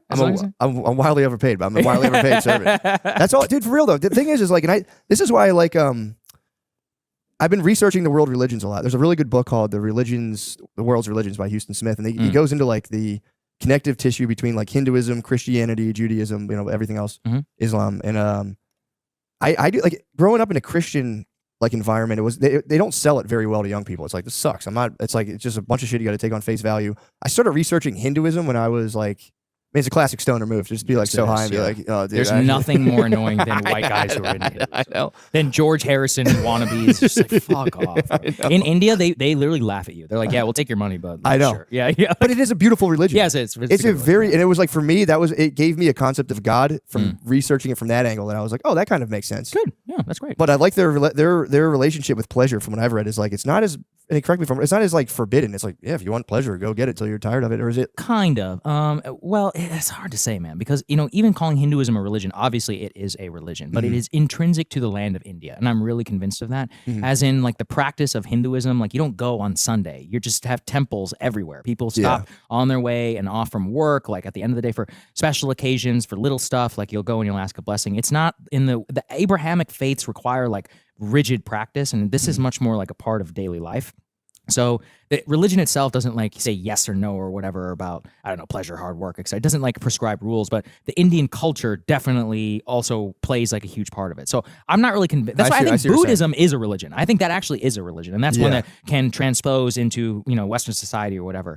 But Hinduism, like you really got to be in India if you want to be a real Hindu, I think, or at least practice it in the way that it's meant to be practiced. You can try, obviously, and everybody can do their own thing, but there's a huge amount of people who are Hindus who are atheists. They don't even believe like in God. It's more, you're saying it's more of a cultural it's kind of part of the Indian culture. Like like when you're there, it just makes sense. Like that's how people practice their lives. Like each village has its own deity. The way that there's a certain type of blessing, or they call it a puja, which is a ceremony, which is the type of puja that you would do for this milestone in your life or whatever. Whereas like Abrahamic faiths is like on Sunday or on Friday we pray. We pray 5 times a day, and we do it at this time. And the chant of the prayer, and the meat that we eat is like this. Where even amongst Hindus, like 40% of Hindus are vegetarian, but 60% are not. So there's no yes and no on life or on how to live. Like it's just very much part of the culture over 8,000, 9,000 years. Yeah, it is such a funny stoner move though to be like, dude, I think I'm used to mushrooms and yoga. Like, it's like girls who are into yoga. It's like shut the fuck. They're like my shavasana. Or like that is tough when they start like 4 Sanskrit words and you're like. Sukha. Yes. Or the Om tattoos. You're just like, spare me, man. I will say though, if from like just like a isn't that a Hindu deity? It kind of looks like it. What do you got going on over there? This might be Shiva. That's Sanskrit. That's Sanskrit down there. I can't read it. Yeah. Oh, this? No. English. Dude, this was a shirt I designed to try to sell as merch, and it's a very low seller. Shocker. Dude, I do think though there's something religiously, let's just say in the United States, it's like Christianity it's cool. It's getting a resurgence. No, I don't think so. Statistically, no. Yeah, I guess maybe that's just the internet memes. I think you're thinking of trad wife. I'm thinking of trad wife. If you take a look at the stats, Christianity is never. I mean, not Christianity, religion. We have never lived in a more secular country. Yeah. Honestly, even coming back here is shocking. Like to Texas in the modern. I mean, I literally grew up here. This was a deep Bible Belt state. That's what I remember. Yeah. And to watch it become like cosmopolitan is weird. Honestly, even when I go back to College Station, I mean, I don't know. I guess I just don't feel the same. I don't live there anymore. So it's kind of different, but it doesn't just feel the way that it did back then. And in general, stats-wise, the evangelism, Catholicism, all practicing religions, and the rise of people who just call themselves spiritual or whatever, it's never been higher. Right. And that's really, I mean, the right-wing trad people are the ones who blame that for where we are. But honestly, kind of to make it political, I think that's why Trump is the first, like, real secular president. Like, everybody knows, like, he loves the Bible. What are you talking about, dude? He loves the Bible. But it's like, he loves it so much that he sells a copy. But, 30% of the people who voted for Trump are literally pro-choice, like over 30%. That's crazy, right? If you think about it in terms of the abortion election and all of that. So the mass secularization of America has made being conservative, like just the Texas I grew up in, George W. Bush was literally my governor. Yeah. That type of conservatism is fucking gone. Oh yeah, totally for sure. I think to bring back to my main point, I do think like there's a lot of people who have left organized religion who are going towards kind of spiritualism, but everyone has I think now it's like everyone has a very strained relationship. If people are trying to like practice some form of like God in their life, I do feel like researching other religions helps people kind of like conceptualize it, because you're like, I'm not going to do this, but you can read that and like, that kind of makes sense if you look at it like a giant consciousness. And then universe. even then, I mean, I could defend. What are your stances on that? What, religion? Yeah, religion, God, like, I'm not, in God. I'm not religious at all. I mean, I grew up around here, so I still have a very like side eye view of a lot of the Bible Belt stuff. Yeah. But I think it's good for people now that I've been removed from it for quite a long time. Yeah. There's it's like the South Park episode about Mormonism, where you're like, look, this is some batshit crazy stuff, but the truth is like they're living a better life than you. Yeah. You're like I mean, so it's like maybe we're the crazy ones, right? Yeah. They're the ones who believe in Planet Kolob or whatever, but they have 9 children. They're really happy. They help each other. The Mormon Church has no debt. They make sure that you get very cheap education at BYU's. If you stay in the faith, they take care of you. They take care of each other. I grew up around a lot of Mormons. They're some of the happiest people I know. They have like multiple children. They settled well. They seem like they're doing like really well in life, and they get to they have a big community aspect where you always have just dozens of people who share your values, who are around, who if you're out of town, somebody can come watch your pets, or if you need help with your kids or whatever. So like they're the winners in life, man. Like that's what people need to take away. That's my question is like that's what I've been trying to like read about and like think about a lot is like what is the grounding force for like people's lives, and if it if it dissipates into like if there is no, that's like what religion has been forever. And now people are the antidepressants, like all that people are now like you have to like back up the molecules in your brain because you're sad because your worldview is inherently kind of bleak. Very, very well said. And also, I mean, like wokeism, quote unquote, is a religion. Any sort, or being anti-woke is also a religion. It is, yeah. Politics is a religion. For so sure. religion will find a way in its life, whether you find religion or not. The thing is about it is what I, would advocate for is that I think, especially in big cities and like in elite circles, there's a real sneering at religion, but they don't look at it in the way that I just said, where it's doing quite a lot of good for people who are in the faith and the community. So for me, I'm just like, look, do whatever you want to do. And actually, having lived all my entire adult life in mass secular America, we have a lot of problems, right? Like the gathering place of the secular American is the bar. It shouldn't be. That's weird, actually. Like waiting until you're in your mid-30s to even try to start having children, and then by that time, like, I don't know. I just think they there's should a be lot turning of it into choices Christ's blood. They should be turning it into Christ's blood. There's just choices that you make it all about you. And one of the things that are really important about religion is like, actually, no, it's not about you. It's about other people. And so by doing that and by choosing the secular elite path, you are literally pursuing something that is just all about you. It's about the pursuit of your own pleasure, about your own money, about all of this. But it will strip away any of the great things in life that will genuinely make you happy. So if you're not religious, then you have to actually consciously seek that out. And I'm telling you about this. You have children now, right? Like it's probably harder to connect and find like groups of other parents. Whereas if you grew up in Texas in the 90s and you went to church, that's dusted, bro. You're done. You're done. Day one, it's sold. Yeah. Like someone will be at your house when your wife gives birth. They will have food waiting in your house. Yeah. And stuff. But if you don't have that type of community, that's really hard. You're stuck. The number of people, actually, there's a really interesting like American Family Studies study that shows that the number of friends, particularly among men, the number of like male friends that people have has an all-time low. I think the record number is actually in the 0 to 1 category of people who consider themselves like close friends. And so if you think about it, like in that community aspect, people are lonelier than ever. They're having difficulty really finding a mate. They're really having problems in terms of fostering close friendships. So they're doing what? Betting parlays on gambling. They just want to feel something. So Stimulate the brain. They're stimulating the brain. Yeah, exactly. that is sad. That's my problem is like there needs to be some sort of cohesive organizing force. And most of them are negative where it's like, again, it's like fucking, Proud Boys, all that. You get like the things are, and it's not even like, a lot of it I think does come down to the media because it's like, it's like, you don't have to take your worldview or your life prescriptive path of the media, but it's like they are experts, they are this, and it is looked upon as like this is an authoritative source of information. Yeah.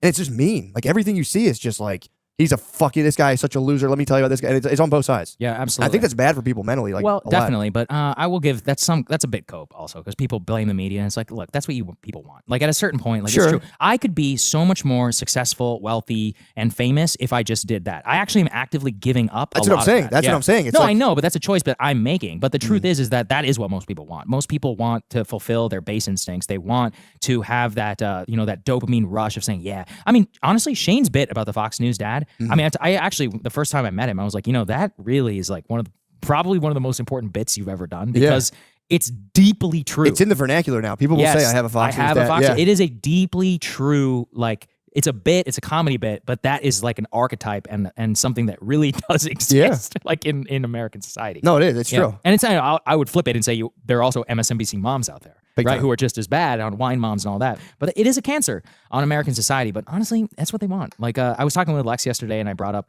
one of my favorite media quotes, and it's from a book called The Loudest Voice in the Room, and it's a biography of Roger Ailes, who was the chairman of Fox News and the creator. And he said, people want to be informed, or so people don't want to be informed. They want to feel informed. And I think that is like the most deeply true thing about media that I've ever read. Yeah, no, that's true. I guess what I'm saying is like, it's just bad. It's bad because it's like you're saying, there's a financial incentive to be like a major dickhead. Yes. Which when I first saw reality TV, I was like, this is bad. Yeah. This is creating a pathway. Right, but it's to being good, just a absolute. It's so bad. It's so good. It's though. so bad. It's bad for America. If but you were it's fun to smoking watch. weed back then, you would have been like, what the fuck, dude? This is so fucked up. I remember I was just high watching reality TV. Like this is modeling a type of behavior that also pays off genuinely, narcissism, which taps into people's own like biological drives. And I was like, this is not good because that's what's being modeled. That's what you're pushed unconsciously to do. And like you were saying, like, dude, if you wanted to like really double down, any of us can do it. Oh, it's hang a couple American flags back here and be like, let me tell you something, motherfucker. I get so annoyed and be like, you're a grifter or whatever. I'm like, bitch, I could make way more money. I could grift. Yeah, if I wanted to grift, I would grift you bitch. Oh. Yeah. You'd be like, if I just sat there and be like, look at these liberal tears that are flowing from their faces. I'm telling you, all the channels, you put an American flag behind you, you sell your merch hat, and it's just especially like. for me, brown guy, be like, brown guy loves Trump and all this. I know, dude. So poor. The problem is that I get bored, man. I find those people so utterly boring that I have no interest in even talking talking to them. It's embarrassing. Yeah, it is humiliating. It's You could humiliating. make a lot of money. a shit ton of money. Especially if you're a black guy is the top of the market value. that's, If you're a black that's guy number with a one. red hat, let me tell you something. It's like You'll be famous overnight. MAGA memas will be sending you $5 a month and being like, "Have you seen this nice young man?" yeah. But yeah, I do hope we can like somehow move to something that animates people other than like. Do you think people will ever be animated other than their base instincts by the masses? Or do you think there will be like an actual like Gen Pop? No, Gen Pop will always be the same. Always be. Yeah, look, America, society, these rise of mass media has always looked exactly the same. Like people think it's worse now than it ever was. Total bullshit. If you go back and you look at the yellow journalism era, like it was insane. That's true. People were slamming each other, and I mean, imagine this: America's news in the 1800s was literally political. Like when you would read the news, you would read the Kentucky Democrat, or you would read like the Kansas City Republican. Like your literal newspaper was the party that you supported. And one of the ways that people would get interested and instigate politics is socialists and others would be like, we're starting a socialist newspaper because the news itself was a political vector. That's crazy. I didn't know that. Oh yeah. Because I was totally bought into like, dude, it's never been this bad. No, absolutely not. It's bullshit. So like the thing is that in the old days, the rise of yellow journalism, of the penny papers, people like William Randolph Hearst and others, and before him like Joseph Gordon Bennett, it was all sensationalism, tabloid. That's where it all comes from. And that was overwhelmingly popular. What happened is that the old days that we romanticize is actually a very unique time in American history where the vast majority of Americans were getting their news from the network TV. So in the 60s and the 70s, everybody romanticizes Walter Cronkite, all this stuff. Let me tell you something. The news was just as fake back then as it is today. It's just that, thank God we have the internet to be like, no, it's fake and it's bullshit. Because, it's a slog, but people should read it. It's called Personal History by Katharine Graham. She ran the Washington Post. She was the owner of it.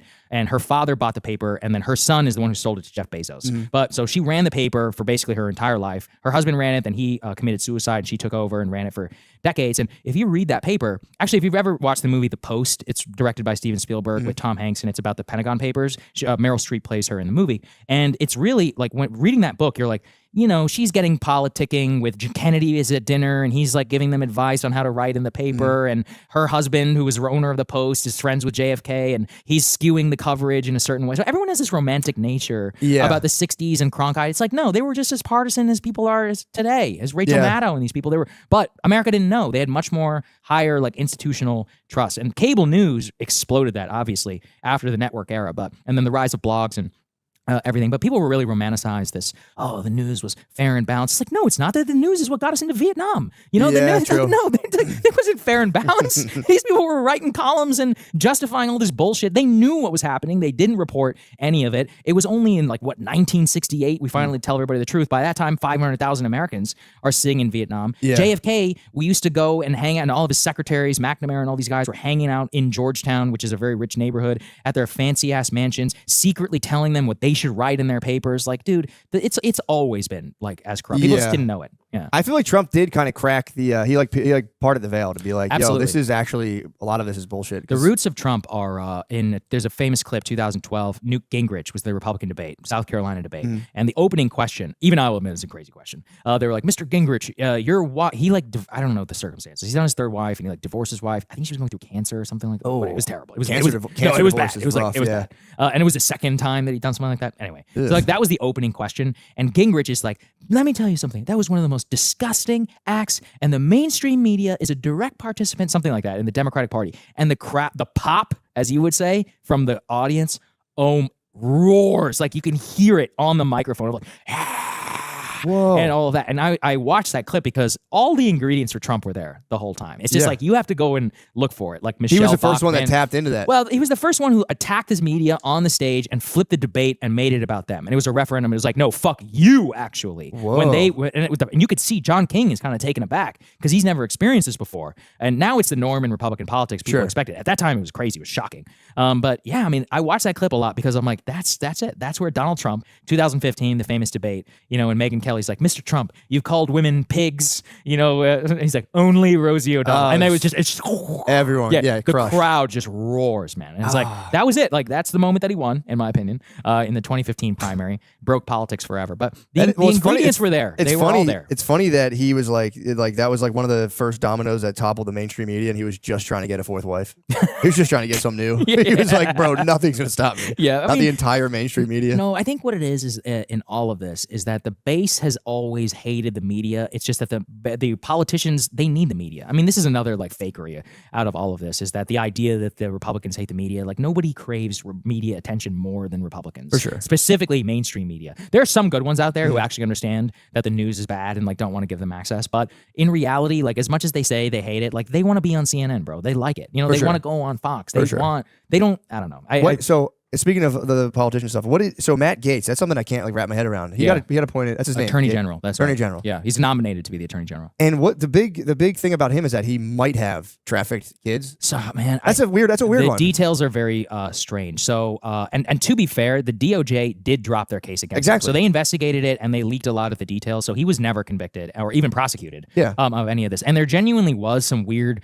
I'd have to go back and look at the details, but somebody was trying to blackmail him for like $25 million, and that's how some of this stuff came out. But like empirically, he was definitely like hooking up with like very young girls and like hanging out with sketchy people and getting blackout drunk, like all while he was a congressman. So the detail, as I understand it, 2021 to now, there's been a 3-year investigation in the House Ethics Committee about Gaetz and his behavior that was instigated by an attorney who filed a complaint claiming to represent an underage girl who says that she slept with Matt Gaetz whenever she was underage. Now, obviously, though, she may claim that, but as I understand it, the feds did investigate at least some of these claims, and of course, they haven't brought charges. So the report itself was due to be released, I think tomorrow, actually, from the day that we are taping. And that report now will not be released because what happened is that Gaetz got nominated to be the Attorney General, and he resigned as a House of Representatives. So the House Ethics Committee, 2 days later of his nomination, was supposed to release that, but they will no longer release the report because he's no longer a sitting member of Congress, considering his resignation. So there's some background. That's kind of sketchy, yeah. Look, I mean, his behavior has also made it a little weird in terms of, first of all, just what he admitted to is wild. Also, why would he be appointed, though? It almost seems like he'd have perhaps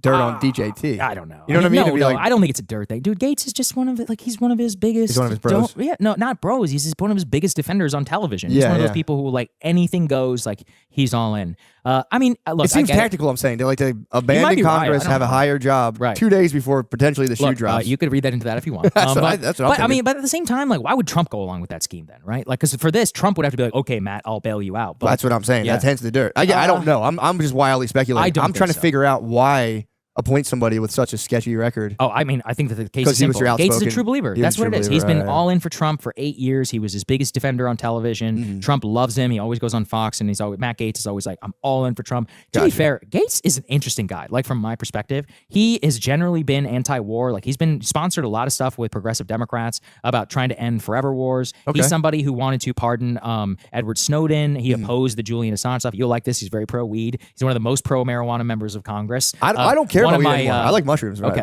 but well, we're coming for that next. But he's actually quite libertarian, is the way. He's pro Bitcoin, you know.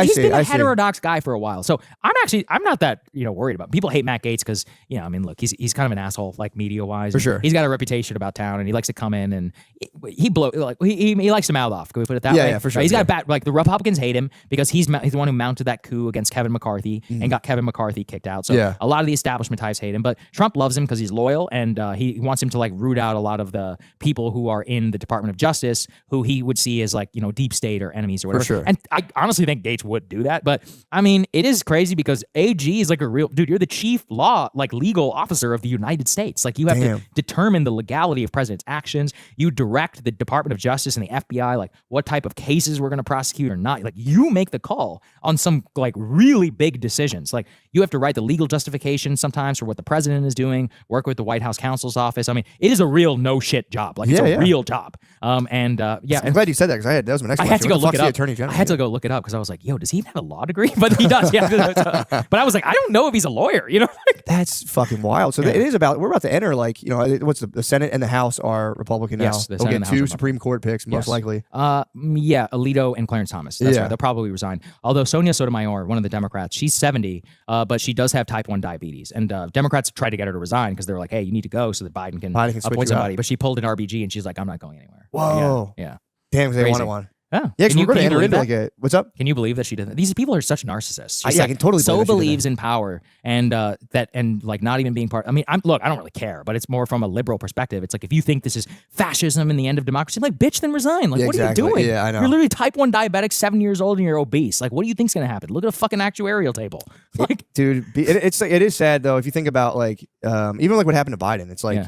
being that old and being driven by kind of like the power drive until like your brain just falls apart, it's pretty fucking terrible. I mean, I say it's sad, but it's also like pathetic and deeply egomaniacal and narcissistic. And that, at the end of the day, you know, that's what it takes to be a politician. Like, that's the truth. Is he, by the way, has been the same his entire life. So I talked about this book yesterday with Friedman called What It Takes. It was written in 1988. It's about the 1988 presidential campaign. That's where Biden had that plagiarism scandal. He's been an egomaniacal, narcissist, chip on his shoulder guy for his entire life. So, you know, what they say about when you get old is it just makes you more of what you already are. Like, you're just more, you're just, if you're already an arrogant fuck, like, you're just going to be more of an arrogant fuck when you're old. Like, that's so sad, man. It's true. Yeah. That's so sad. Yeah. That was my overarching point with religion. It's like I feel like as a society, we need a vehicle for self-transcendence so that you don't become a just 80-year-old walking around demented, like trying to lead the country. Yeah, I mean, at the end of the day, that's like genuinely like self-idolatry. He's like, I am the one. I will stop Donald Trump. I'm the most important figure. Nothing is bigger than me. It's pure narcissism, and he's chiefly responsible for being a terrible president, but also for the loss of the Democratic Party. It really, I mean, it's crazy. Yeah, if I were them, I would be freaking out.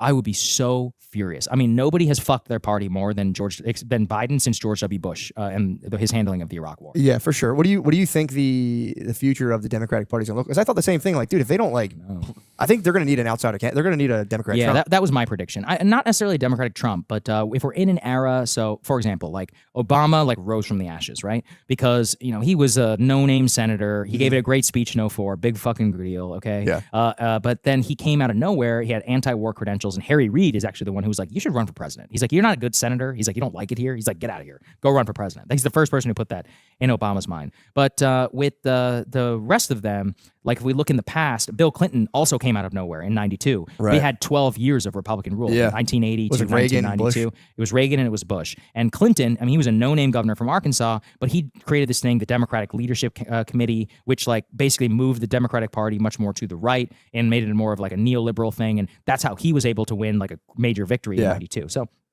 somebody will come. I think that person needs to come from the ashes, though. I think anybody tainted by the stain of like wokeism from the 2010s and the Great Awakening onward, on top of like the Biden and all the trans shit and all this, plus just this whole last decade has been a nightmare, right? It collapsed in on itself, and it collapsed in and of itself. So anybody really tainted by that at the national political level, they're gonna have a tough time, in my opinion. That's why, even though I think Gavin Newsom is very talented, and I think that Josh Shapiro, Gretchen Whitmer, Pete Buttigieg, and all these other people, I think that they like to believe that they could overcome it. And maybe, right? Like Trump could fuck everything up and he could be a nightmare, right? In terms of his popularity, and it'd be easy to beat him. Anybody could. But if he doesn't, and if he governs even reasonably well, 50% approval rating, you're going to need somebody with like real political entrepreneurship and skills to be able to rise out of that. Yeah, and they kind of, the Republican side has a kind of like I feel like a deeper roster. People they could tap that are also like, like RFK. He can like talk. He's not like a total robot. Well, he's not a Republican, right? So he's whatever he is. He's an independent. He's endorsed Trump. Yes, although I don't think RFK will ever run again. I don't think he will. I don't think he will. But I'm saying they seem to have like a Tulsi Gabbard. Like they have like a deeper roster of people. Maybe that's just me because I'm biased. But it's like maybe I don't know if anyone like like you were saying, like these like Newsom, Buttigieg is like. I really think they need a new person. Absolutely, you need somebody who is totally untainted by the system, and that's real. That's what Obama was. That's what Bill Clinton was. Yeah. I mean, the appetite for. Although I will say the appetite. The thing is about the Democratic base is now it's rich white people, and the thing is about rich white people is they don't really give a shit about a lot of stuff. They just want to win. Like I'm serious. Like they are just like we want to win. They're like, oh, you need to say what? Okay, whatever. Like say it. Just win. So it is a little different this time because this time around, as whatever narrative they're sold about what will beat Trump, that's who they're going to nominate. Yeah. That's why they nominated Biden. They didn't care what he stood for. I know. They were like, we need Trump out of here. Yeah. It was that's like, what it's going to be like. Bring out the dancing black ladies. They'll do anything. They threw everything. They were like, Beyonce, Cardi. So were you as shocked as I was that they get paid? I had no idea. I knew they got paid. I had no idea. I didn't know. I was so naive. I thought celebrities just did it because they supported them. If they didn't get paid, events because they're at the Diddy parties. So like you better show my W too. Yeah, it's just so weird to be like $1 we're gonna have $1 to Oprah. $1 million. $1 million, dude. She's a billionaire. What the fuck do you need $1 million for? What are we doing? I mean, it's a nice little treat. Though. Yeah, sure, but we'll give you a bill. It's like, don't right. you already support Kamala? Like, just do it. And that's the thing is, I don't think they're getting paid to say something that they don't already believe. But if you already believe it, just do it for free. Like, why would you? Like, I don't think they believe it. You can't. Maybe you're right. You can't guarantee. Like, there's no way. There's no like. Again, it's like Republicans. I'm not like a big Republican guy, but I really like zoom in on like the liberal Democrat, like the modern liberal Democrat type. It's like I don't really see a coherent vision at all. It's too bought in on the postmodernism, which is in itself is self-contradictory and goes nowhere. Definitely. So that's kind of what happened to them. They like it was their like Trump was the right's Energizer battery pack. Theirs was like the postmodern racial power versus worldview. Yeah, it's very odd. And it just literally collapses in on itself, and it contradicts itself. Like, there's no hierarchies. It's like, well, who do you prefer, Trump or Biden? Well, there are hierarchies, all that bullshit. But it's like they're gonna have. If I were a Democrat, like leading the campaign, an outsider candidate, and I would come by and be like, if you're a Trump supporter, I still love you, man. That's all they have to. That's all they have to do. Yeah, I mean, they bro, made the you. whole dictator fascist playbook that they ran this time. That was very stupid. That they did. So I don't know how they're going to do it, man. I really don't. I have confidence that they will figure it out just because people are too triumphalist. As in, I know I was talking about the 2008 Obama wins, right? They're like, we will never lose an election again. James Carville literally wrote a book called 40 More Years about how the Democrats will be in power forever. Demographics are destiny. It's over. It's a white party. And now Donald Trump has won 2 out of the last 3 presidential elections. The last one, he won the popular vote and he won Latino men. He basically completed a racial realignment of U.S. politics. It's insane. Imagine going back, to 2008 and telling me that. That was only 16 years ago, man. It wasn't that long ago. And Obama lost his juice when they trotted him out to be like, go yell at young black guys. And dude, it just is like, man. It's like you sneering. Just like that's the thing. I have Obama derangement syndrome. Like, I hate Obama. And like, not for the reasons that like white boomers hate him. We're like, he's destroying this country. I was working construction when he got elected, and it was a somber day for the boomers. White, like boomer age white guys. They would come into work and be like, they were just mad he was a black guy. That was it.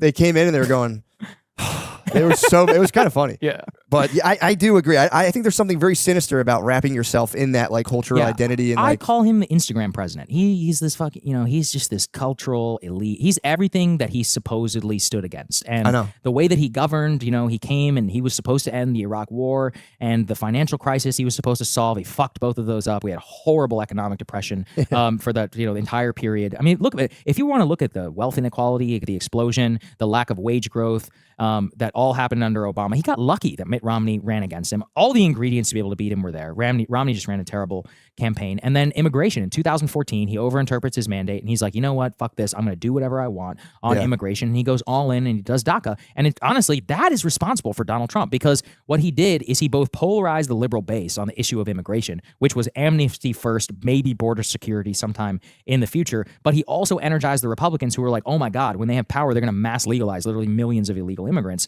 And that it leads to the 2014 executive order leads directly 1 year later, Trump comes down the escalator and says, no, we're going to build a wall and Mexico is going to pay for it. So there are direct consequences for these actions. And immigration is the number one reason, in my opinion, why Donald Trump was elected. Like, there's no question. Even what do you think about the population collapse that's going to come when all like the boomers go? And I think that's fake. You don't think we're going to have to be just importing people? No. And I think that's a very convenient explanation. I mean, look, at a certain point too, if the numbers dip, how's it not real? No, what I'm saying is that the idea that, first of all, that we're going to have population collapse and we're like Japan is just like not true. But there's first of all, but second is there's this presumption that the only way to do it is to import like basically like second-class citizens from South America. Did you ever read The Next 100 Years by George Friedman? I have not read that book. I think I'm familiar with the thesis. That's his big thing. Yeah, so I mean, this is a very popular way that people justify like mass migration. First of all, like there's another way, which is you could try both economic and social incentives to change the picture. But the other thing is there's something like really sick about this idea that the only way to like that the birth rate itself is the only thing that matters, and not like what the actual makeup of the United States is, and that all the secondary and the secondary tertiary effects of what mass illegal immigration like does to the U.S. economy, to U.S. society. It makes a mockery of like U.S. law, and like the entire way our immigration system works is just totally fucked up. Like, people don't understand. Like, our immigration system is totally unique in the Western world. The entire rest of the Western world has basically merit-based immigration. We are the only country still left on family-based chain migration. So what that means is that, so I'm a U.S. citizen, right? And so, because I was born here in Bryan, Texas, but the way it would have worked is my parents who emigrated here, their family members have a preference in the U.S. immigration system if they were able to sponsor someone to come to America. It doesn't matter whether those family members are they college educated? Like, who are these people, right? Like, do you have a degree? Like, what's your job? Like, are you able to support yourself? That makes no sense. If you migrate to Australia, they're like, they have a points-based immigration system. So they're like, a college degree, cool. Oh, you speak English? Much higher up at the list. For sure. Right? That's how it should work. It should be merit-based. It should be based upon, are you going to benefit the America? Now, people get very squirrely about this because it is contrary to the way that what I talked about earlier, the 1800s mass immigration. Yeah, that was my mom's dad. Okay, but it was the 1900s. Sorry. Right, but here's a good quote that I heard. We don't make immigration policy for our grandparents. We do it for our grandchildren. So just because so in the 1800s we had what? Industrial Revolution. We needed a shit ton of basically just like bodies to sit there Yeah, Bunch of like, Irish you shovel. dumbasses. Yeah, oh, you can swing a shovel? Cool. You're fucking Slovenian? Who cares? Whatever. But that's not how the U.S. economy works. Yeah. Man. The U.S. economy is a service-based economy. Our manufacturing jobs are high-tech manufacturing. Like, you need to be able to speak English to function in America. 12 million people illegally entered this country in the last 4 years. The 27% of them don't have a high school diploma in Spanish, by the way, so they're barely literate in Spanish. 20-something% of them have barely completed a high school education by Latin American standards or wherever they came from. And then only a small portion are actually college educated. So look, be real. Look at the stats. What is that going to cost the United States? Are they bad people? Absolutely not. For sure. But it makes a mockery of this idea of, first of all, of just order. Like in terms of being able to just come here, no matter who you are, you just raise your hand and fake say, I fear for my life. Yeah. You're an economic migrant. Let's all be honest. And if you interview these people, they'll tell you the same. They're like, I came here for a job. I don't begrudge you. That's fine. But the point is that you can't allow that system to be in place where basically the cost of the bill of all of this is going to come down to us. So we need to dramatically shift to an actual merit-based immigration system. That's number one. But two, what we really need to do is also consider, after that period of massive immigration, of European migration, we had social chaos in this country. We actually were becoming like ethnic. There was a whole war over this. Teddy Roosevelt gave a famous speech. There is no we're done with hyphenated America. And hyphenated me like I'm a Slovenian American. He was like, no, we're all Americans. We need to be done with hyphenation. And that led to a complete shutdown, basically, of U.S. immigration from the 1920s up until the Immigration Naturalization Act of 1965. That immigration moratorium actually allowed for assimilation, where the term white became popular because, like, as you know, if you read a book, ask white Protestants, were Irish people white in 1920? Absolutely not. Okay. Yeah. Like, they're like Lithuanian. They're like, you're Lithuanian. You're not white. Okay. That was bad. Just so we're all aware. That was bad. Yeah. And so the change in that, we need to go through that again. Like, we need to completely change the way that our foreign-born population has never been as high than previous from the late 1900s, right around when we had the same immigration moratorium. We're signing up for the same levels of problems where our heterogeneous population is just way too removed from each other. We don't have a common civic understanding or any of this. And the truth is that if you just keep importing 1 million people per year, and then the vast majority of them are illegal, no disorderly process, like, dude, this just breaks the civic foundation of the country. Like, it's just not going to work. And I say this as somebody whose parents came from India. Like, but that's my point, is I'm here now. I'm a citizen. Like, I have to care about my children, my grandchildren. What country are they going to grow up in? Yeah, and it's also it's like, so it is kind of a bullshit thing to be like, well, since your parents came, you have to decide. It's like, so I can change my fucking mind. Yeah, exactly. By the way, they left the third world so I could live in the first world and I can make up my own mind. It's amazing. The best part of coming to America and to the West, anybody who is from like a Western or a non-Western country will know this. In non-Western countries, you're kind of like told what to do. There's a path, and there's a rigid class system, and there's like, this is how we live our life. And like, that's the best part about coming here, man. You can do whatever you want. You can say whatever you want. The social mobility here is better than anywhere else in the entire world. Dude, and that was the problem. I went to school for social work. Like, when I got my graduate degree in social work, and you were like, if you brought up social mobility, the teachers would feel like, that's a myth.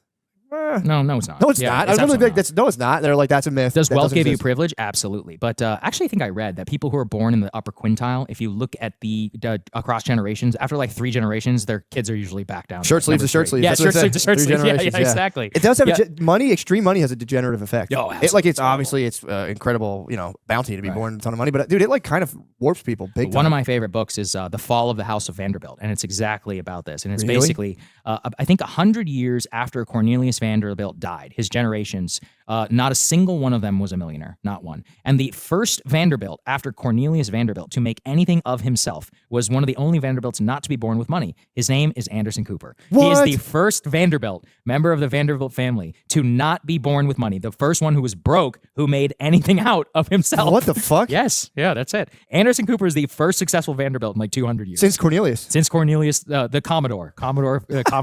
I've heard he's a Vanderbilt, but it's always like he's a CIA. Yeah, his mother was Gloria Vanderbilt. Yeah. And I mean, and you read their stories, the money just destroyed them. It destroyed their family. Yeah. All of them just became like degenerate dilettantes who became, they were addicted to alcohol and drugs, and they would blow it on these gigantic houses. And, they got caught up in the British rat race, and they all became dollar princess. I love the term dollar princess. What's a dollar princess? A dollar princess is, in the 1800s, American industrialists were filthy rich. And the way to have social mobility is they were like, we need to get our daughters married married to English lords, but the English lords were broke. And so they were like, oh, we'll marry your kids. So Winston Churchill's mother, she was a dollar princess, Jenny Churchill. And they hit the Duke of Marlborough. I forget exactly what his name. It was another Churchill. I think it was Randolph Churchill. He married one of Cornelius Vanderbilt's, I think either granddaughter or great-granddaughter. Same thing. He bailed him out. So he literally he could rebuild his house. And after they got married, he was like, by the way, I don't give a shit about you at all. He's like, I literally don't care. Yeah, do He's like, you I want. married you for your money. He's like, I'm just going to go do whatever I want to do. Like, I'm just going to go live my life.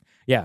That's kind of that's No, crazy. it's horrible. It's horrible. Her life ended up, it was a nightmare, unfortunately, for her. Yeah. Well, it's also very rigid. I know if you have generational wealth, it's like you can get cut out of the will, then you're fucked. Yes, you're there's stuff accustomed like to there's it. all of that, and then you have that house, the Biltmore, down in North Carolina, the largest house literally ever built in the United States. It was built by a Vanderbilt. It's just you read about them like this guy would have like 7 marriages in the course of his life. Dude, and, I did work in Arlen Specter's estate. He was dead, and it was I think the one of senator the from Pennsylvania. Yes, Yeah. I painted his house. Really? Me and my friend helped paint his Did you house. ever ask him about JFK? Huh? About JFK? They were Did you ever dead. He ask was him? dead. Should have Oh, asked him, but that's why I think he got a nice little estate. Yeah. But the dude, it was just like his surviving family members, and it was for real like sad, man. Like we were in there, like using oil primer, and like the lady came in and was just like, "This smells."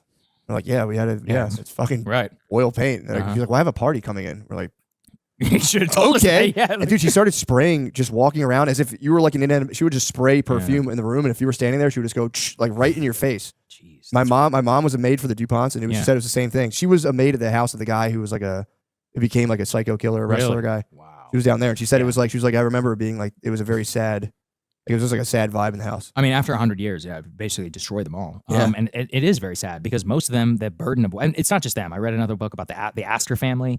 I mean, John Jacob Astor was like one of the first like real millionaires in the United States. He was a slumlord in Manhattan. He was like this Dutch slumlord. He's like, hey, He's like, how many of you immigrants can I charge $20 today?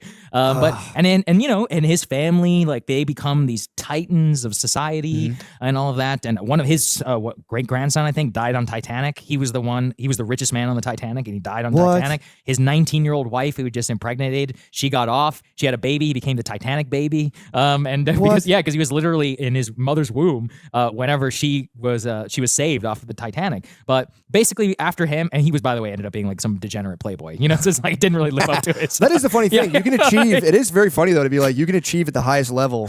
Just so your grandson can just like crash a boat while he's like coked up. Right. Yeah. I mean, one day it happens just all of blow them. up on a river. The Rockefellers, John D. Rock, he was kind of a psycho actually. Yeah, But his son actually was relatively successful. He seemed like a good guy. His son's Nelson Rockefeller, he was the vice presidential nominee for the Republicans, governor of New York. But after that, things start to drift off, and now we're in the the 5th and the 6th generation. You're like, who? It happened to the Kennedy family, dude. Yeah. It's like the longer you go down the Kennedy family, you're like, is there anybody impressive in the? Yeah. I saw JFK's grandson going around the DNC when I was there, like filming TikToks and stuff, and I was like, bro.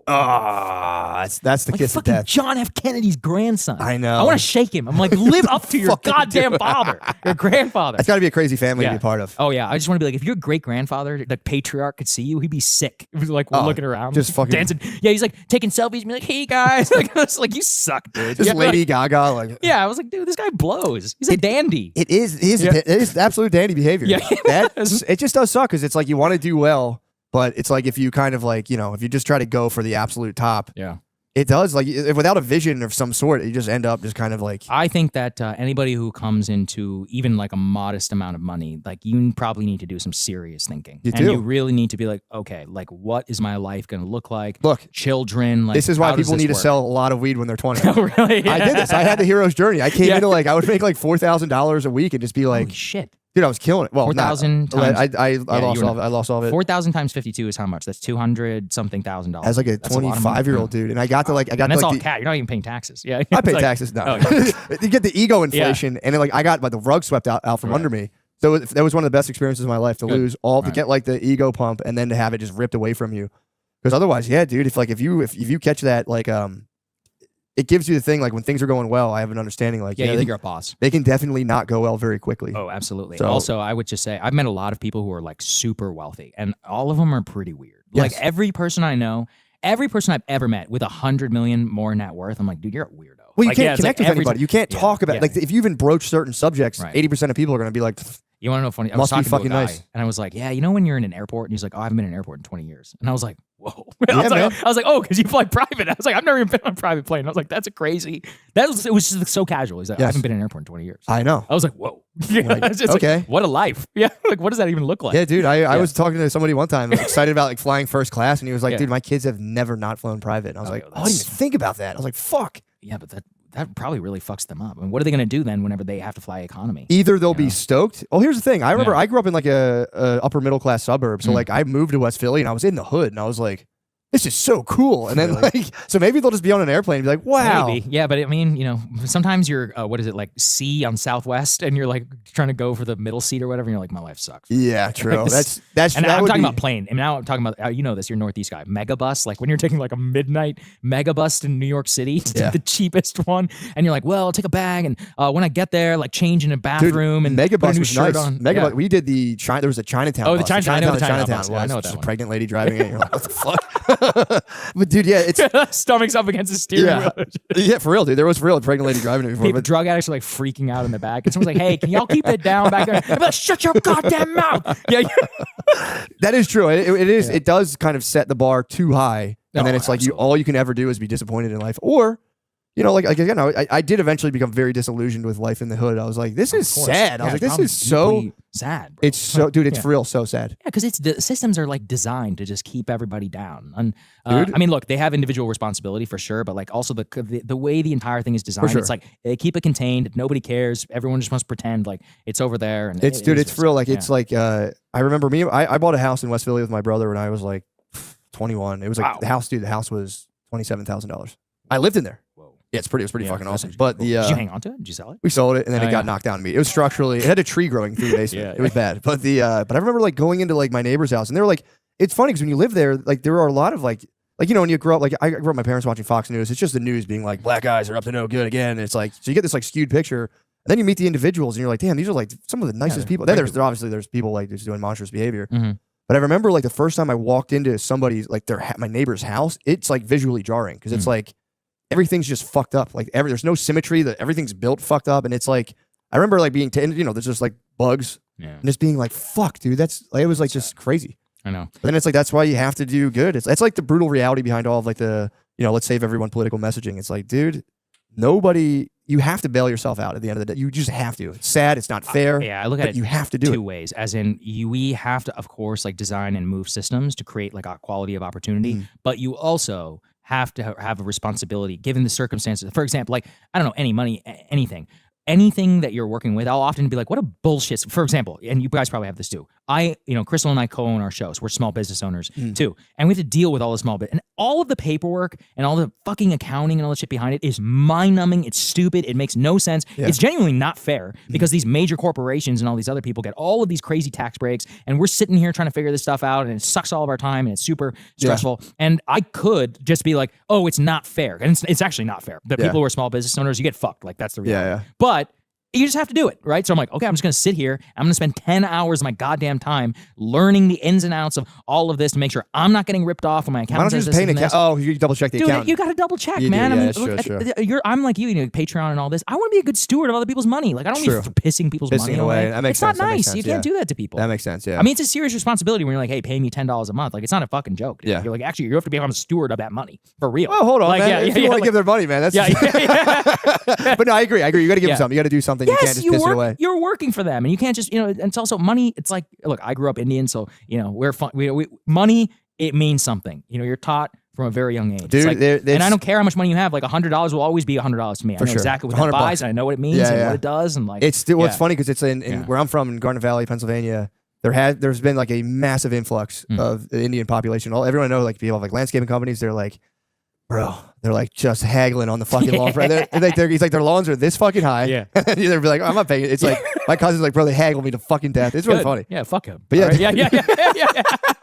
That's what he gets. Yeah. But dude, it is like it's one of those things. I feel like Indian. It's like they were out of the race conversation for a long time. Of course we are. Yeah, we're the inconvenient minority. Because Yeah. Asians in general are completely invisibilized by U.S. racial discourse. Big time. I mean, look, But you guys are killing it, dude. Yeah, we're the Just richest sick. people in America. It's but, awesome. Yeah, I think it's cool. I mean, I'll say this: it's not really fair because Indians in America are like so-called like the twice selected elite. And so Why do they say that? because India's a billion people, okay? Okay. But the caste system where Brahmins, which is the top caste, Oh, I know. those people, oh yeah, so you do know. Brahmins, 40%, I think it's only like 1 or 2% of India. My math could be wrong, so I'm Indians. But, 40%, so 1 or 2% of India, but 40% of Indian Americans are Brahmins. So that means 40% of the people here are part of the top 1 to 2% already of the Indian caste system. Really? Yeah, because of doctors, engineers, lawyers, people who are highly educated. So part of Brahmin culture, that's where I come from too, by the way. Okay, on come the from table. Brahmin. But I'm saying our family has generations That makes sense. You wouldn't be able to get the of revering like education, family. We don't drink alcohol. We're like, this is how we live our life. Like our life is about family. It's about furthering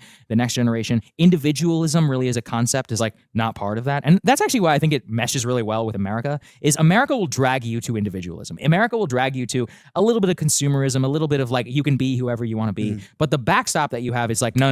This is not what we do. Like money, we don't spend it on stupid shit. When we have money, we spend it on books, on education. So my upbringing was like the budget is limitless for anything educational. The budget is like zero for anything stupid. For fucking around, And no offense, white people, but I have noticed you have proclivities for new cars and for nice sneakers. Check my ride, bro. And nice kitchens, and and so I'll be like, so your kid's got $25,000 in debt, and you've got a new fucking kitchen. Interesting. In our culture, that shit does not fly. Yeah. But that's why I would say Indians are very successful in America because it's like we're both obviously highly educated. That's number one. But two, I really think the culture is a huge aspect of it. The way that you revere money, you think about family. There are no Indian parents out there who have the money who are not paying for their child's college education. It's just it would never happen. And in white families, there's this weird hyper into like they got this like boomer mentality of like they've got to figure it out. Because back in my day, I'm like, well, have you looked at inflation? Like, what the fuck are you talking about? I know. And they're like, well, they'll get it when I die. And I'm like, yeah, but it's actually way more useful to help your child out when you're 18, 19 to 25. Those are the foundational years of your life. So it's a mindset difference. That was the one. No, dude, I appreciate you saying that. That was the one thing my parents were actually really good about is like, don't go into debt. If you ever avoid it at all costs, and also keep a low profile. Like don't try to. My dad does spaz. He has like phases where he has like 57 bicycles in his basement. I don't know what the fuck he's doing. But they were very. And now my parents weren't like educated really. They went to high school and they got out and that was it. But they were very like that was the one thing I think that's the thing I'm going to copy off of them. They like sent us to like an all boys Catholic high school, paid for our college, and it's like that's the one thing with my kids. It's like I'm looking for schools for my daughter right now, and it's like I was telling my wife, I'm like, her mom's big on a lot of people I know are like the public school is just as good, and it's like I don't think so.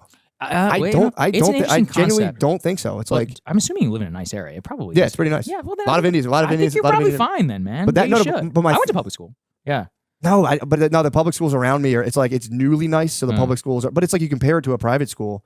And it's like, I mean, you've done well for public I'll give school. you two cases. I'll give you the case for it's one. Just my point is, sorry, before I cut you off, my point is if you can't afford it, you should spend money on your kids' education. Oh, definitely. That's all I was trying to say. Yeah, absolutely. And so in that case, it's interesting. But more what I meant in terms of that is sometimes people will be like, I don't know, like I knew a girl who wanted to take a graduate test, like study for the GRE, and she was like, oh, my parents won't pay for my GRE test, thing, but they have the money to pay for it. But they're like, you have to work to go for your GRE test prep. I'm like, what? Like, I was like, who are your parents? Like what? That's so ruthless. Yeah, in my head, I'm like, that doesn't even fly. Like, it's just, but if I was like, hey, Dad, so if I was like, Dad, I need $5,000 for a GRE prep course, and I was like 23 or whatever, he'd be like, absolutely. But if I was like, I need $5,000 to go hang out in Saint-Tropez, or he's like, what? Get like, the fuck out of here. No way. Yeah. Like, no, that does make sense. That's what I'm talking about. Well, in a lot of the suburb like that I'm from, I've learned that many of the families are just debt. It's just like the whole thing runs on a giant balloon of debt, and it's like kind of Americans terrifying. are obsessed with debt. Americans are obsessed with consumerism, and I can't. My dad, when he was making good money, he was rolling around in a 1988 Mazda with no air conditioning in 150 degrees. It's such a Texas, beast move, though, dude. With his windows rolled down, and he refused to get it. He eventually sold it for $1,000 after he put 200,000 miles on it. So it's like that's where I come from. It's like, do you need a new Raptor truck, Texas? Probably not. It's like these guys. No offense, but if you look at the average car payment, Texas is the highest average car payment in the nation because all of these idiots are rolling around in trucks. You don't need a brand new truck. Trucks you are don't like need an $80,000 Raptor. It's ridiculous.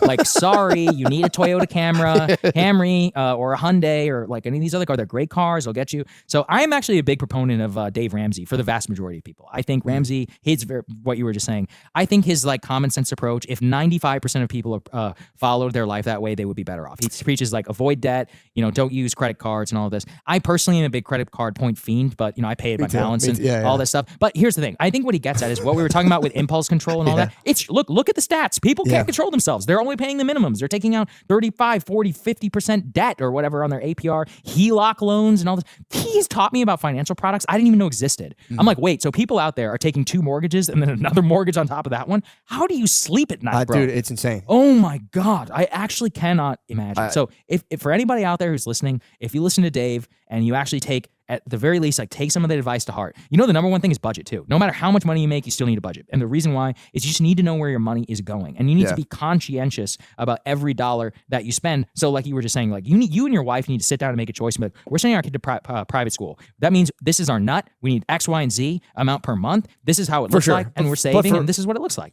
I have an open mind right now. I'm like, I've looked at like 4 schools and it's like I've noticed a huge difference between public. But it's like if I see a public school that works, I would go. I'm not like one or the other. But so I went to both, so I can make the case. Yeah. So I was very lucky. So I grew up in College Station. I went to public school for the first 16 years of my life. My last years of high school, my parents, we moved to Qatar, and I got to go to a very fancy private school. It was part of the deal. Like an international, the American School of Doha, right? Okay. So I went from a school where probably the median income of the parent was like, let's say like $40,000 to a school where the median income of the parent was probably like $300,000. Like an elite school. It was an outrageously nice school. And we were flying for school trips. Like everybody there, their parents work for Exxon. And dude, that was one of the schools we looked at. Like we're gonna send your 4th grader to France for a week. I was like, what the fuck? I was like, no. That's what my last years of high school were like. That's and crazy, I will tell you, dude. I definitely loved it. I loved it. But I would worry that if I had grown up in that environment, and anybody out there, if you've ever interacted with people who are in that bubble, there's a lot of downside to that, man. Like that's when you were talking about the first class thing. We went on a school trip once, and one of the kids had never flown economy before, and we were all flying economy together. He was like 17 years old. Like, what the fuck he is had this? never been in economy class. He'd only ever flown first, and frankly, he was a pampered little bitch. It's like, and the people like that, like there is something important, and I think about it too, where about the people that I grew up with. I didn't even love them that much. I'll be honest with you, but it was important. I got to interact with people from all across different walks of life. I think public education is very important. And I actually think at a young age too, I think in high school, I could make a really good case if you have the money to go to private school. If you look at the stats, private schools send the vast majority of their kids to Ivy League and to other schools, especially if that's what you want for your child. But K through middle school, it's not really about education. Really it's about socialization. Yeah. And so for socialization purposes, I don't really want my children, just me personally, like to be growing up in a bubble. And in that bubble, like I've spent enough time now in elite circles that I can see how dangerous that it really can be to the mind and to how that person can eventually use that privilege in others. And first of all, they're over-interpreting their own success. Like this idea of like, they'll be like, oh, we're doing pretty good. I'm like, you are not doing shit. Yeah, I'd be like, I'm doing good. You're not doing good. Like, you have not done anything. And yeah, dude, it is weird, man. That's the kind of the thing I've been struggling with. It's like, because I don't want to be like, get them older and be like, what the fuck? You could have sent me to a nicer school. And I'm like, I don't want you to be a dickhead. Yeah, but you can also just track each of your children. And like, what if one of them is real? Like, there are different types of schools. There's magnet schools, there's math schools, there's sports, there's drama, there's like all these other ones. Like, you got to, what I would do is I would be like, okay, but first of all, again, K through 8 is about, it's not about education. Actually, a lot of that education, my man, is on you. All right? Exactly. So if anything, you're trying to pay somebody else to teach your kids how to read better. That's about you. You got to do You it. need to step up in the house. I'm fucking, what are you talking about, dude? We spelled her name the other day. But that's what I'm saying. You got to be keeping that shit up every day. Tutors and shit, after school. Not even tutors. You need to be engaged. You need to be making sure that you're sitting there and making this stuff done, because that's where the parent really is the most important. Sure. Of course, middle school, high school, when we start talking about SATs, and that's when I think education and the quality of teacher can really make an impact on them. But that's by the time they're starting to become like formed as a human being and may have an idea of what they want to do. But those initial years, I think it's really just about learning how to like be a person in the world, about how to interact with others, following rule, like what does it mean to like live in a society and be in like this ordered weird thing that we call. So that's the purpose of school, man. Like, at the end of the day. That's why homeschool people are fucking weirdos. Can we all be honest? Have you ever met a normal one? They're freaks, all right? It's true, man. Like, it's true. I know people who are homeschooling right now. They're going to be pissed at you, dude. I don't care. I mean, we met one homeschooled kid. Sometimes they do it in pods and they're okay. We met a homeschooled kid in my baseball team and like we drove him to tears. Yeah, you should. It was, and he deserved it. Yeah, I mean, like, so be honest. He deserved it, dude. Well, there is a huge aspect of the socialization for sure. Yeah, it's important. For sure. It's but then it's like with the public schools, like, well, what are they getting socialized into? Then you look at all the other shit they had going on with like, Like when like don't tell your parents if you want to trans, come to us and we'll send you to That's a doctor. fair. That was the shit that was free. You're living here in Texas, dude. What are you worried about? You're actually Dude, these schools, Yeah. dude, now all the schools, I'm in Austin. Yeah. So the Yeah, schools sure, are like, sure. dude, they're pretty fucking, they go pretty hard with that shit. And Interesting. that's the stuff that I'm like, but I don't know. What about the rest of the burbs around it? Round Rock, Fredericksburg, all those other. They can't be there. I mean, I grew up around here, man. Like that's Yeah. those are some Bible belters. You've been last going for a I long checked. time, dude. Yeah, that's true. You're right. This place changed. You left, bro. Yeah, that's I guess you're true. But that's kind of, yeah, I don't know. I went to a wall. We can get out of here soon. How long have we been doing, Josh? Damn, dude, we almost did a Rogan. Yeah, I'll let you out here in a second, but Sweet. I was laughing. We today we toured a because again it's like I'm going to public schools. You know, Yeah. I'm just trying to find like that's the one thing I will try to give my kids the best in education. Well, you should. I mean, look, there's nothing wrong with doing private school. but or I will say today. So Yeah. so I was thinking that I went to a Waldorf school today. I don't know if you're ever familiar. I know. with I know. Waldorf. I'm familiar with what it is. Dude, I've never seen anything like that in my life, and it was like almost theoretically, I'm like, it's all the stuff I like, and I saw the reality of it, and I was like, no, it was just like almost creepy. I agree. There at one point there's one dude in the tour. No matter what the person said, he would go, "Oh, that's so important." And like dude, at one point, they were like, "We have climbing trees. We have trees we don't climb. Those are the climbing trees." And he goes, "Oh, so yes." And then they were in another room, and they're like, "For math, we have a tactile sensory aspect where we have these marbles, and they're actually counting the And the guy literally over marbles goes, "Oh yes." I was like, "Dude, would you shut the fuck up?" That's so weird. There becomes a point of it where it is like. There are some millennial. It's like a fake savior. Like Yeah. we did the entire Odyssey school play in 4th grade. It's like, Yeah. all right, dude. Like There's who's some this millennial for? trends, like the Waldorf. I need to look more into. I'm not 100%. I think they do well. I think it has like. But go ahead. I'm sorry. Well, I was gonna say gentle parenting is the one that I've become familiar with. Yes. This millennial trend of being like they don't say the word no, right? Yes. Everything is about redirection. And the Indian in me is like, how can you possibly turn out like a well-formed adult? Change because I was watching like, what the fuck is this kid doing? And he was just licking the air. And then once you start talking about him, he started like He was killing. going. That's what was happening. He was murdering. The motherfucker had timing and everything. he was every time I had just any little gap or a pause or me taking a breath, he was like, "Let me fill that space." And I'm not looking at the screen. I just see the explosion. I'm like, "What am I missing?" I turn around and there he is. I'm like, "Oh hell no!" Yeah, he was young too, man. He was. He'd be like 5. I don't know how white people do that. Yeah, when they bring like a 5-year-old out, it's like the casino. You see the Probably casino. just literally probably did the origin story of a comic from 2055. True. Well, thanks for coming, bro. No, man. Thank you for having me. Appreciate you for coming here. You said you're in to do this Whirlwood. real bad. Really? Dog, I've been on the road for hella days. I could have been home right now. I know, dude. I really I appreciate left that. and I came back because I'm here for this. I didn't think. Yeah, I was like when you were like Other going. people are like, "Hey, I'm in Austin for something else, and if I swing through," no, I flew my ass here from a gig to be here to do that. I wanted to do this. I appreciate It's you, a man. big deal. Thank you, man. I feel blessed to be here. Yeah, dude, we're fucking forging a connection. I feel fucking blessed as hell. I feel more Hard as blessed. fuck right now. Dude, my fucking ass is wet, dude. I'm just gonna go the other way. You see how it happens? Do you see what I'm saying? I know. You do get freaky as hell. By the way, are you in? We're just jumping in. How freaky would you say you are? I don't give a shit. Look, Personally, I'm there's just a curious. spectrum to freakiness, right? That's what I'm saying. How freaky? I mean, it really is. Gay is the end of it. You just get gay at the end. That's Gay freaky. is the freakiest? Yeah, it is. But isn't that's a new spectrum though, right? Yeah, but I mean, it's the tip of So it evolution. goes straight from like, let's say 1 to 10, and Yeah. then when you hit 10.1, now you're gay. It's like the evolution moves in a spiral. It just jumps to a whole different But then thing. there's another spectrum of gay. When they hit 10.1 on the gay scale, where do they go? I think it's when you start like eating women and stuff, like eating their legs. I think once you're done Like being cannibalism? yes, like sexual where's cannibalism. baby oil? But just based on the recent, I just want to know like where's baby Depends what it's like a bullet. Depends what you do with it. a bullet? You could just give like a bullet by themselves or like nothing. It just depends. Are you shooting somebody or Right, you know? jewelry. Yeah. Right. So it's like I think baby oil depends what you're doing Even with if you it. throw it as hard as you can, it's still not going to do anything. The bullet you're saying. Yeah. Exactly. It depends on your intention. So baby oil again, you can give you What like else your would you throw as hard as you can? rock. Okay. Thought you were talking about like your dick or something. But I feel so if you throw I do throw that as hard as I can. To little effect usually. okay. So straight freaky. Watch out. You know, went too far. Yeah.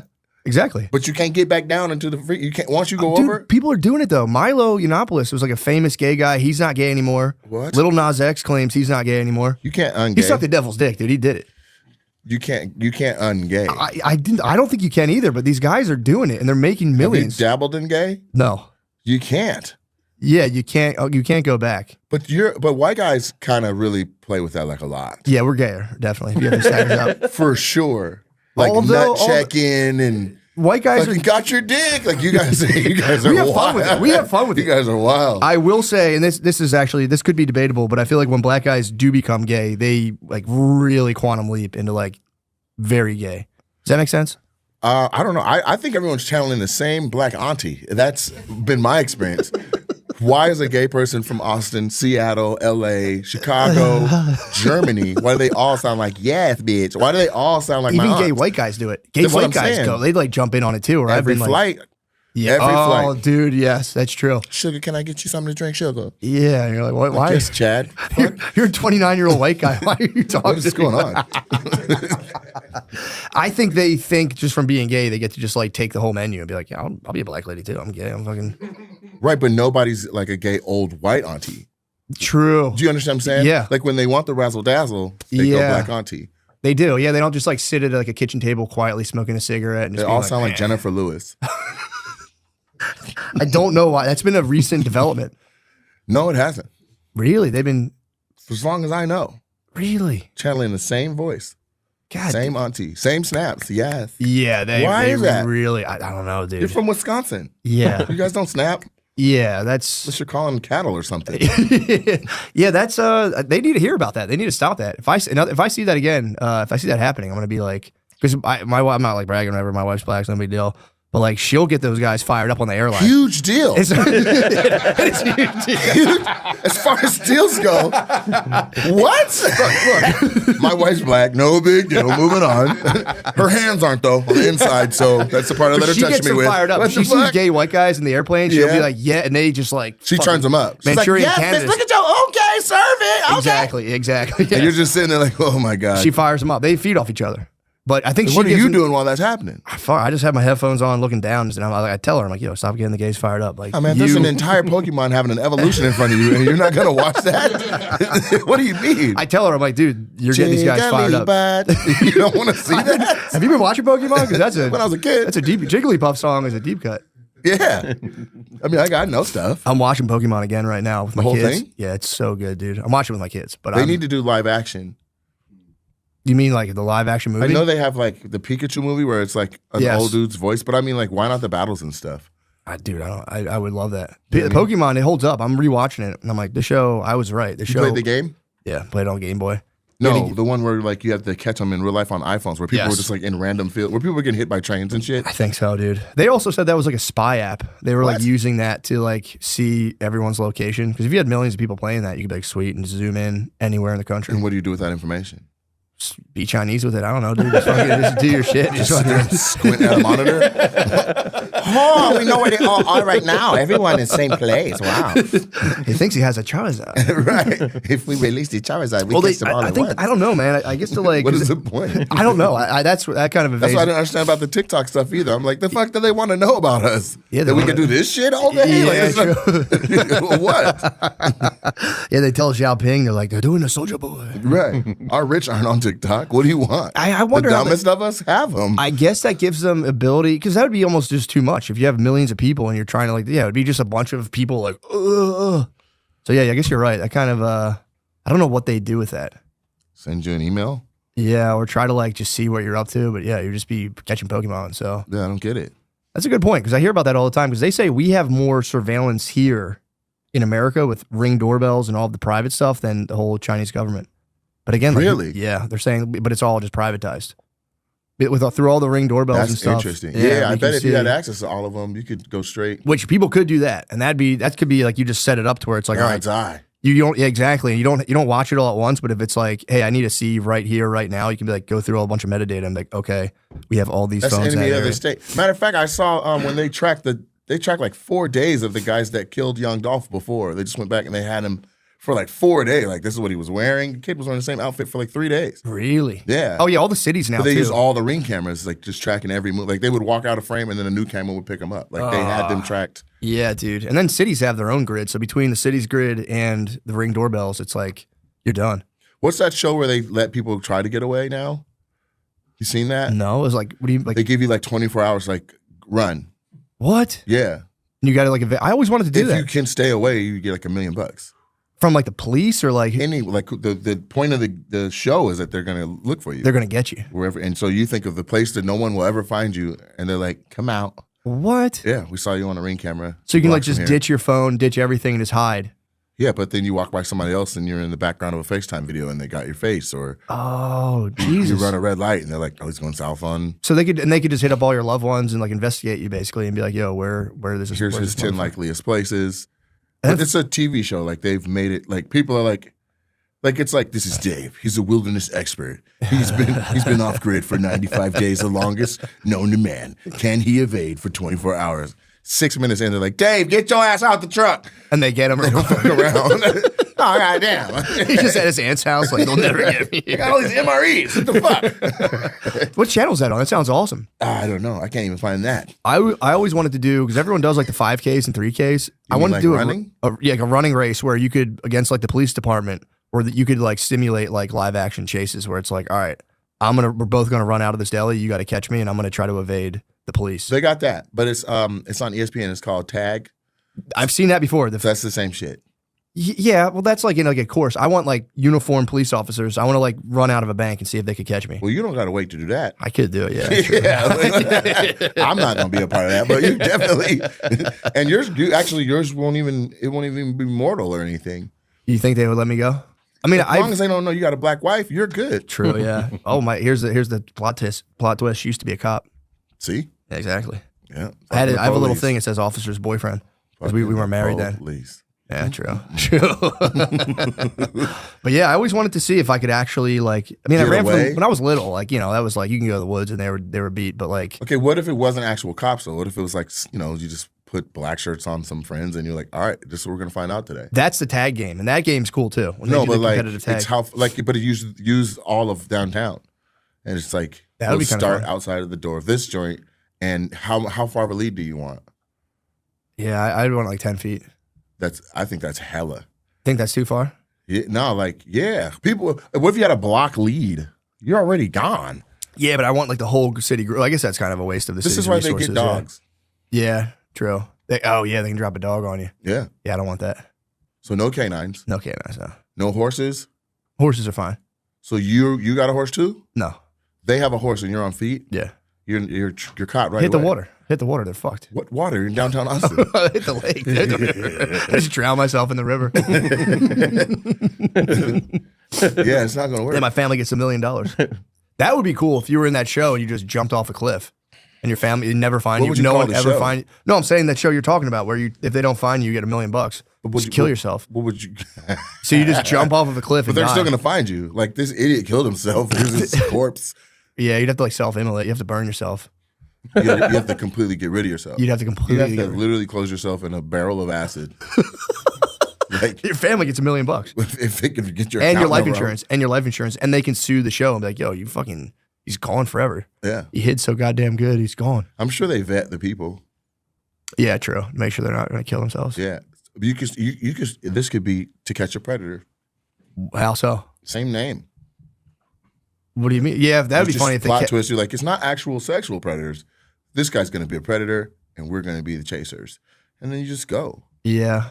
I don't know what you're saying though. So why would they be they'd be the predators, you'd be the But it's predated. just a good name. Like people would want to watch that. True. IP. Or if they do catch you, then they get to, They get to do what? Which spectrum? Which spectrum? they get to predate on you. And we're right back. Yeah, true.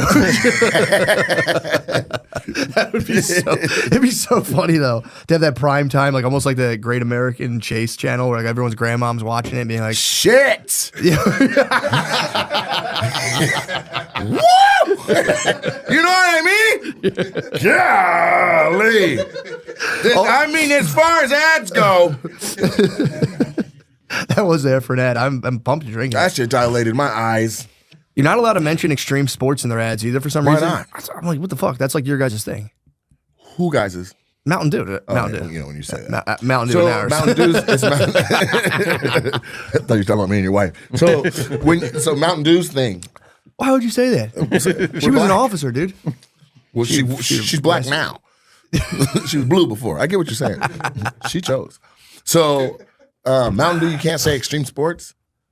They say that. I don't care. It's up to them. That's their problem. That's crazy. Yeah, they fucking sponsored extreme sports. My for whole years. life, literally, it's like you chug one of those and then hit Do a a backflip. motorbike or skateboard Exactly. or a half pipe. And they're like, you know what? Don't do that now. That's Red I Bull. think they had too many people just like trying to do backflips on dirt bikes, and they're like, all right, we got to drop this. Well, Red Bull's going hard. They got people doing backflips off of hot air balloons and shit. True. So Yeah, Red Bull's nothing. It's I'm funny. surprised they haven't been sued yet. Red Bull's definitely been sued. somebody just- Dude, a somebody girl jumped off of just something? died drinking Panera's caffeinated iced tea. No, but I mean like from somebody jumping off some shit, expecting it to give them wings. Yeah. That's Yeah. a risky campaign. Dude, I guarantee Red Bull's been sued 5 million times. Yeah? Yeah. Dude, people have heart attacks. From drinking it? Yeah. What?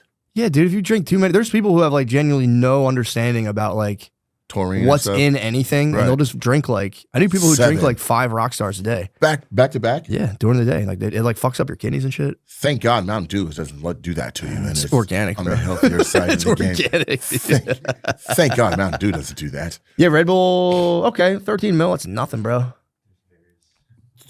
What does that say?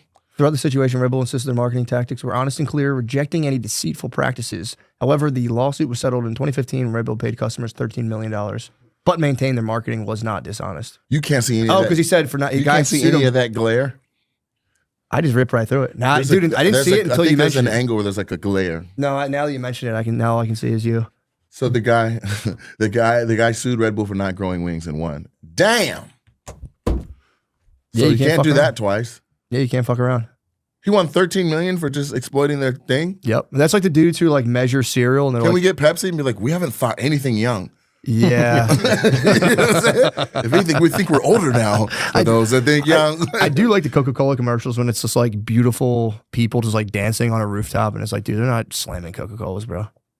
Oh yeah. You know what I mean? It's just like a bunch of models just chugging Coca-Colas and doing Yeah, or salsa like dancing.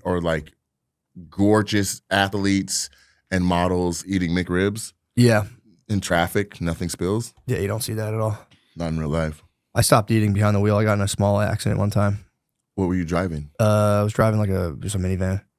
You were driving a minivan. Yeah. So I think it was like my friend's, it's like a Astro or one of those things, like a Safari, Okay. And what were you eating? tacos. That's pretty aggressive for driving. It was too much. I did have a little white wine too beforehand. So You were drinking and driving in tacos? I think I drank before and then I took How food come to you go. think? You don't know? I don't remember. I don't think I was drinking white wine. Were while you blacked driving. out? No, not. I was like barely buzzing. That was the problem. So if you I were was just- drunker, I So would've you were paid like attention. full on driving, head sideways, eating a taco. I was at a red light eating, and I just didn't realize to let go of the brake. I let go of the brake at the You red just light. rolled forward into traffic? Rolled forward, bonked into a city car. It was like a Tacos city, everywhere. like an L&I inspector. Just bonked him. It was so light, but it was just they came out and tried to be like They were dude. in the car? Yeah. It was at a red light. They They- got out the car and they're like, They tried to be like, what? Yeah, I mean, they what were the fuck? they were within their right to be like, hey, what the And fuck you're was like, that "You about? fucking want a taco, bro? Yeah, I put that down. I was like, dude, I don't know what the hell happened, and they were like, we're gonna call the cops. I'm like, come on, man, don't do that. That's crazy. You guys don't have any damage. And then they were just like, just got out of it. So So now you don't eat and drive. no, stop. This is a real story. Yes, I just let go of the brake and just Should have totally. blamed it on the brakes. Goddamn brakes went out. I should have, but I have good. I've had people hit my car multiple times in a similar situation. I was like, whatever, man, we're fine. Yeah, if it doesn't leave a mark. Exactly. Or if it's fingernail polish big, so what? That's what I'm saying. Nobody wants to deal with that paperwork anyway. That's what I'm saying. I was like, so I let 2 people off the hook, and I think it just kind of. I had a lady fucking nail my car, but it was like a Ford Contour, and dude, they had like a steel Why'd you bumper. let her go? She nailed your car. The car was such a piece of shit, and I also Her car or yours? mine was like a different color panel, all that stuff, and I also had a guy at a wedding, and the car was like such a piece of shit, but the guy backed in and like crunched my door in, Damn. and I fully went after his ass, and I got more than the car was worth. Damn. And he was really pissed off about it. And then I felt kind of bad about that because I did definitely just pocket all that money, didn't fix the car. And then From insurance? yeah, Yeah, but all he had to pay was a deductible. So what?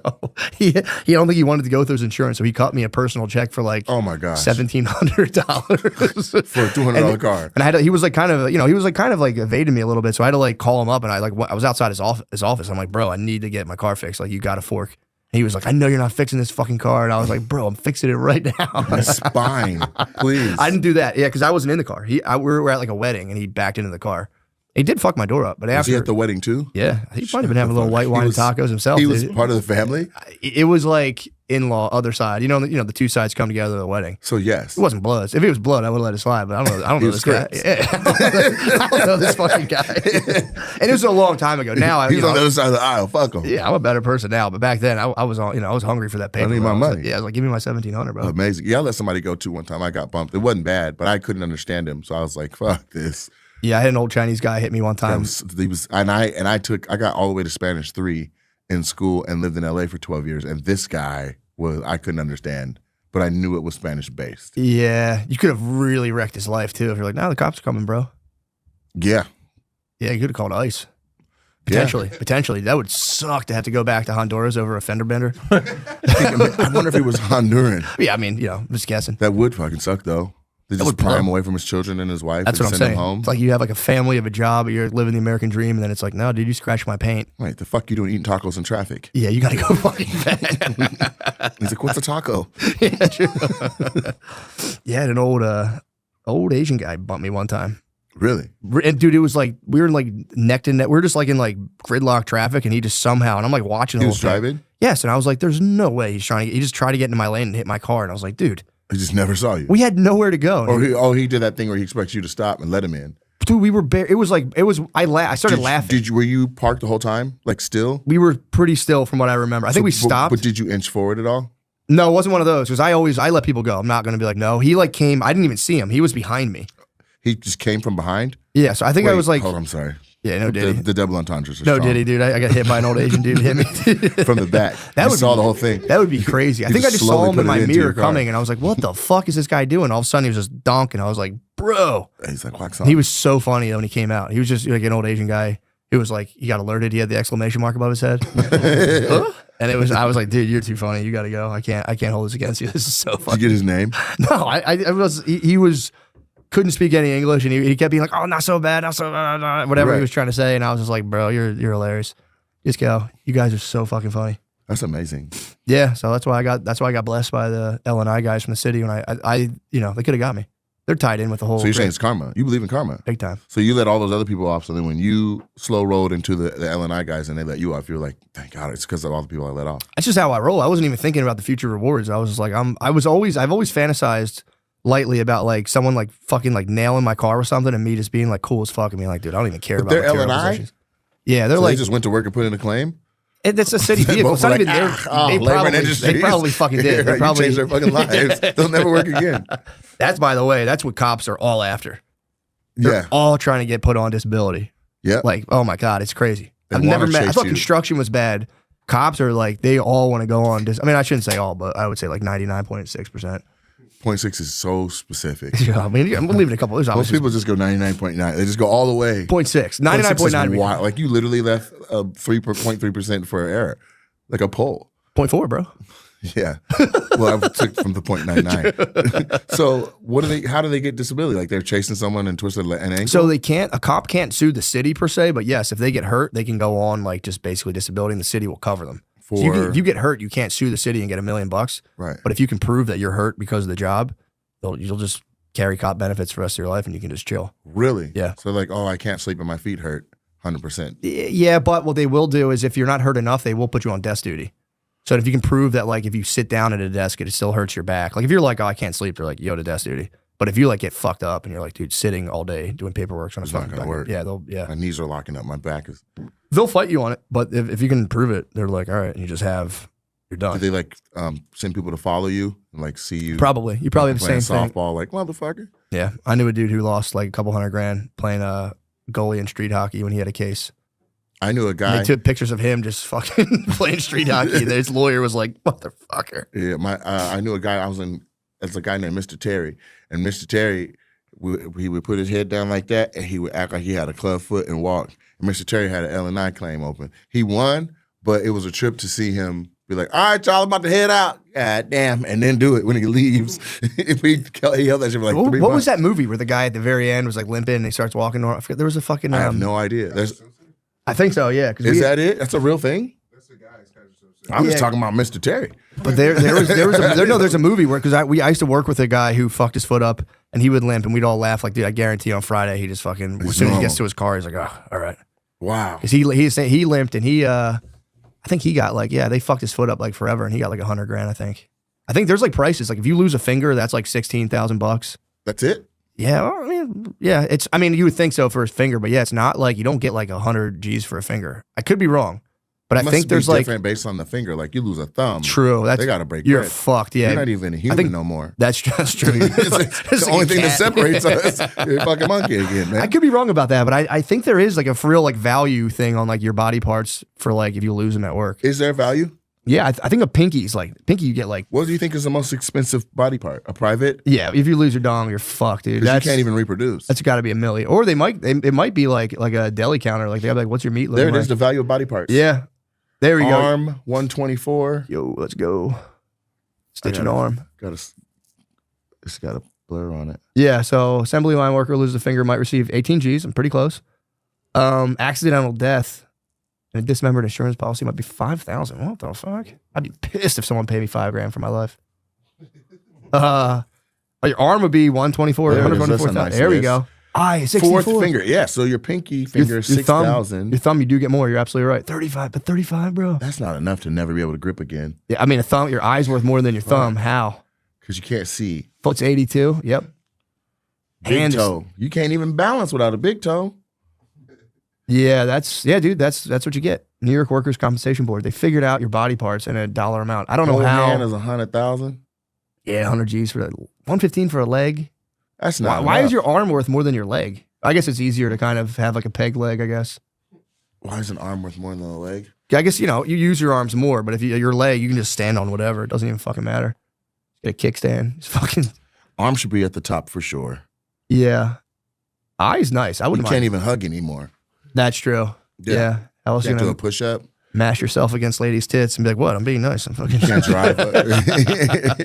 Can't drive a manual.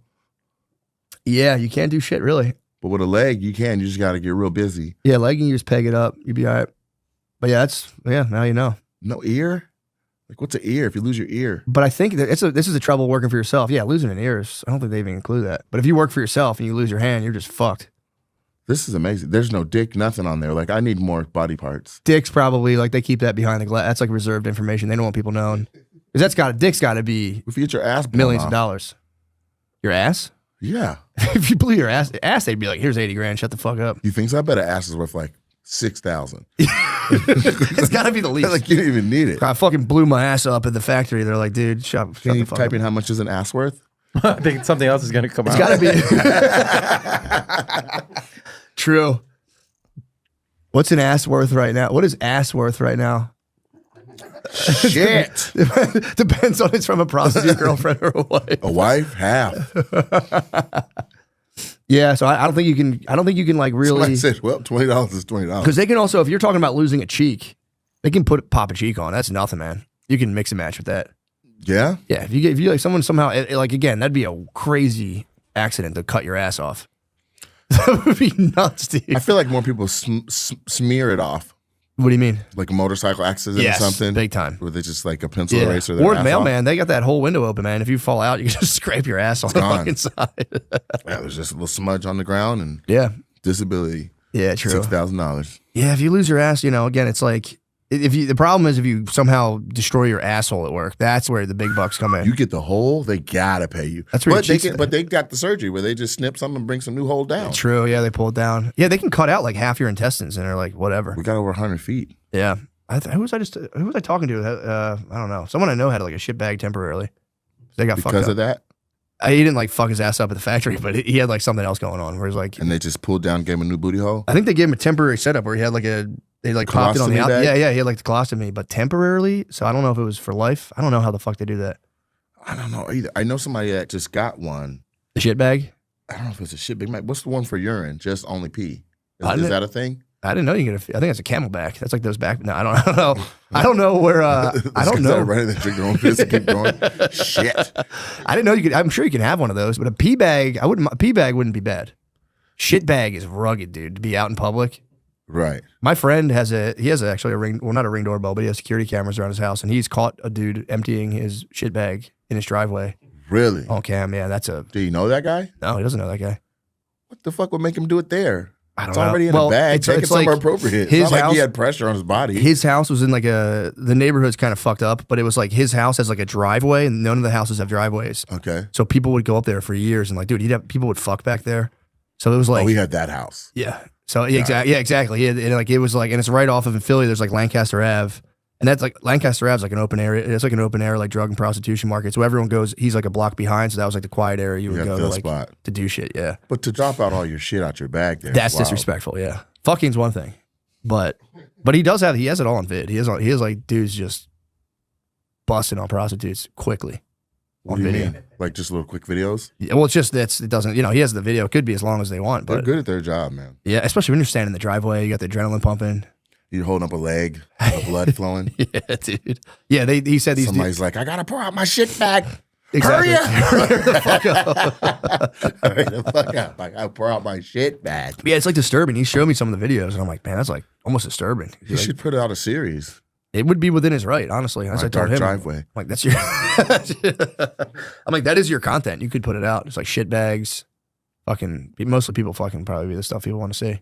Just got a lot. You got a lot of blurrings. A lot of blurring stuff out. Well, I feel like if he hung up a little disclaimer, it's like, yeah, at that point, Just you're on like, the fence. yeah, be like, we are live. I think people don't give a shit.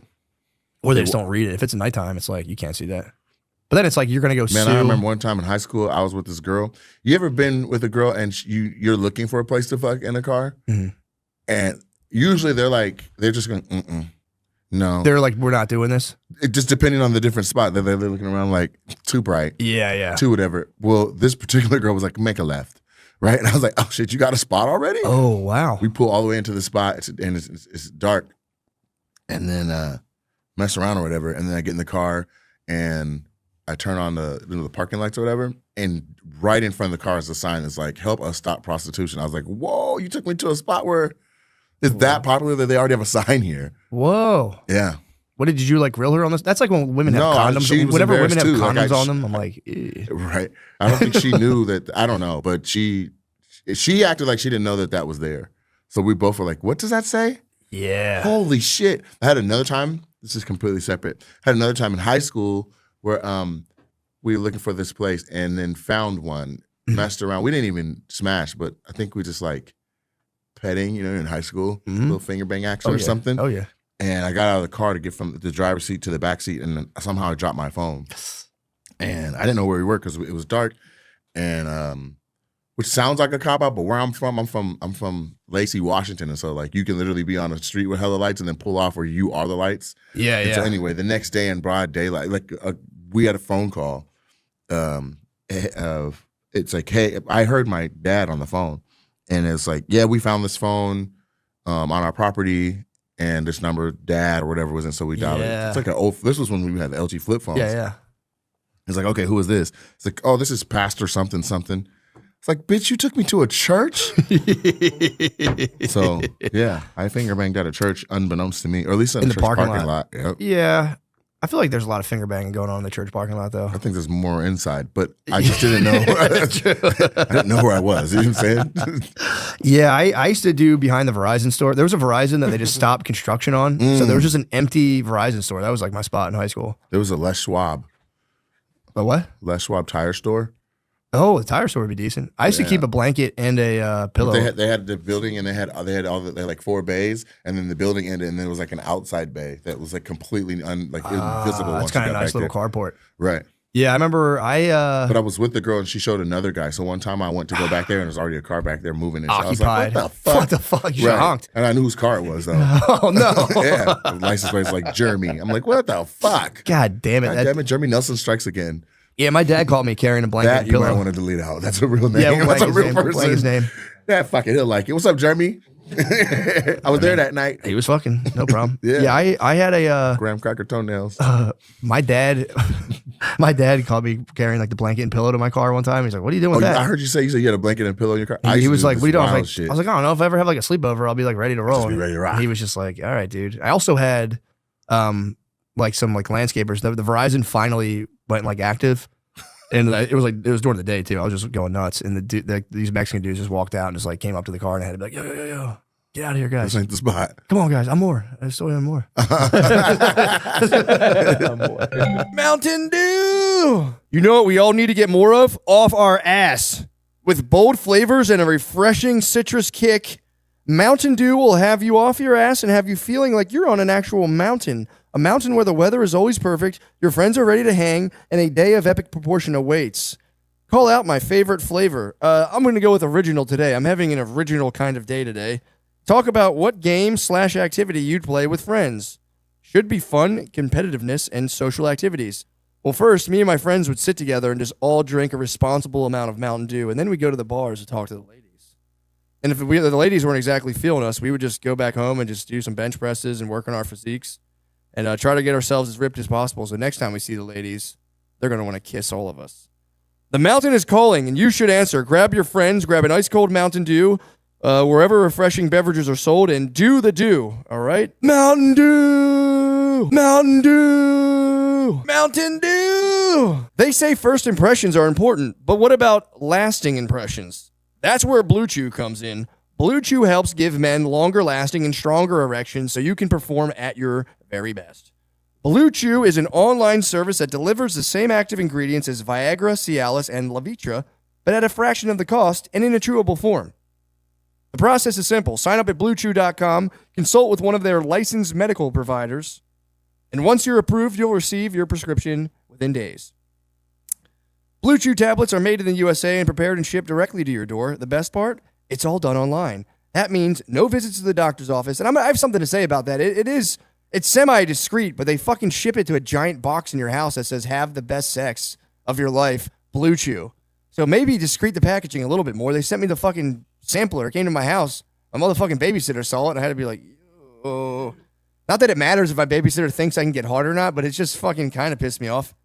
Anyway, guys, Blue Chew tablets are made in the USA and prepared and shipped directly to your door. The best part, it's all done online. That means no visits to the doctor's office. That's true. No awkward conversations and no waiting in line at the pharmacy. You can take them anytime, day or night, so you can plan ahead or be ready whenever an opportunity arises. And guys, I gave you my personal tale.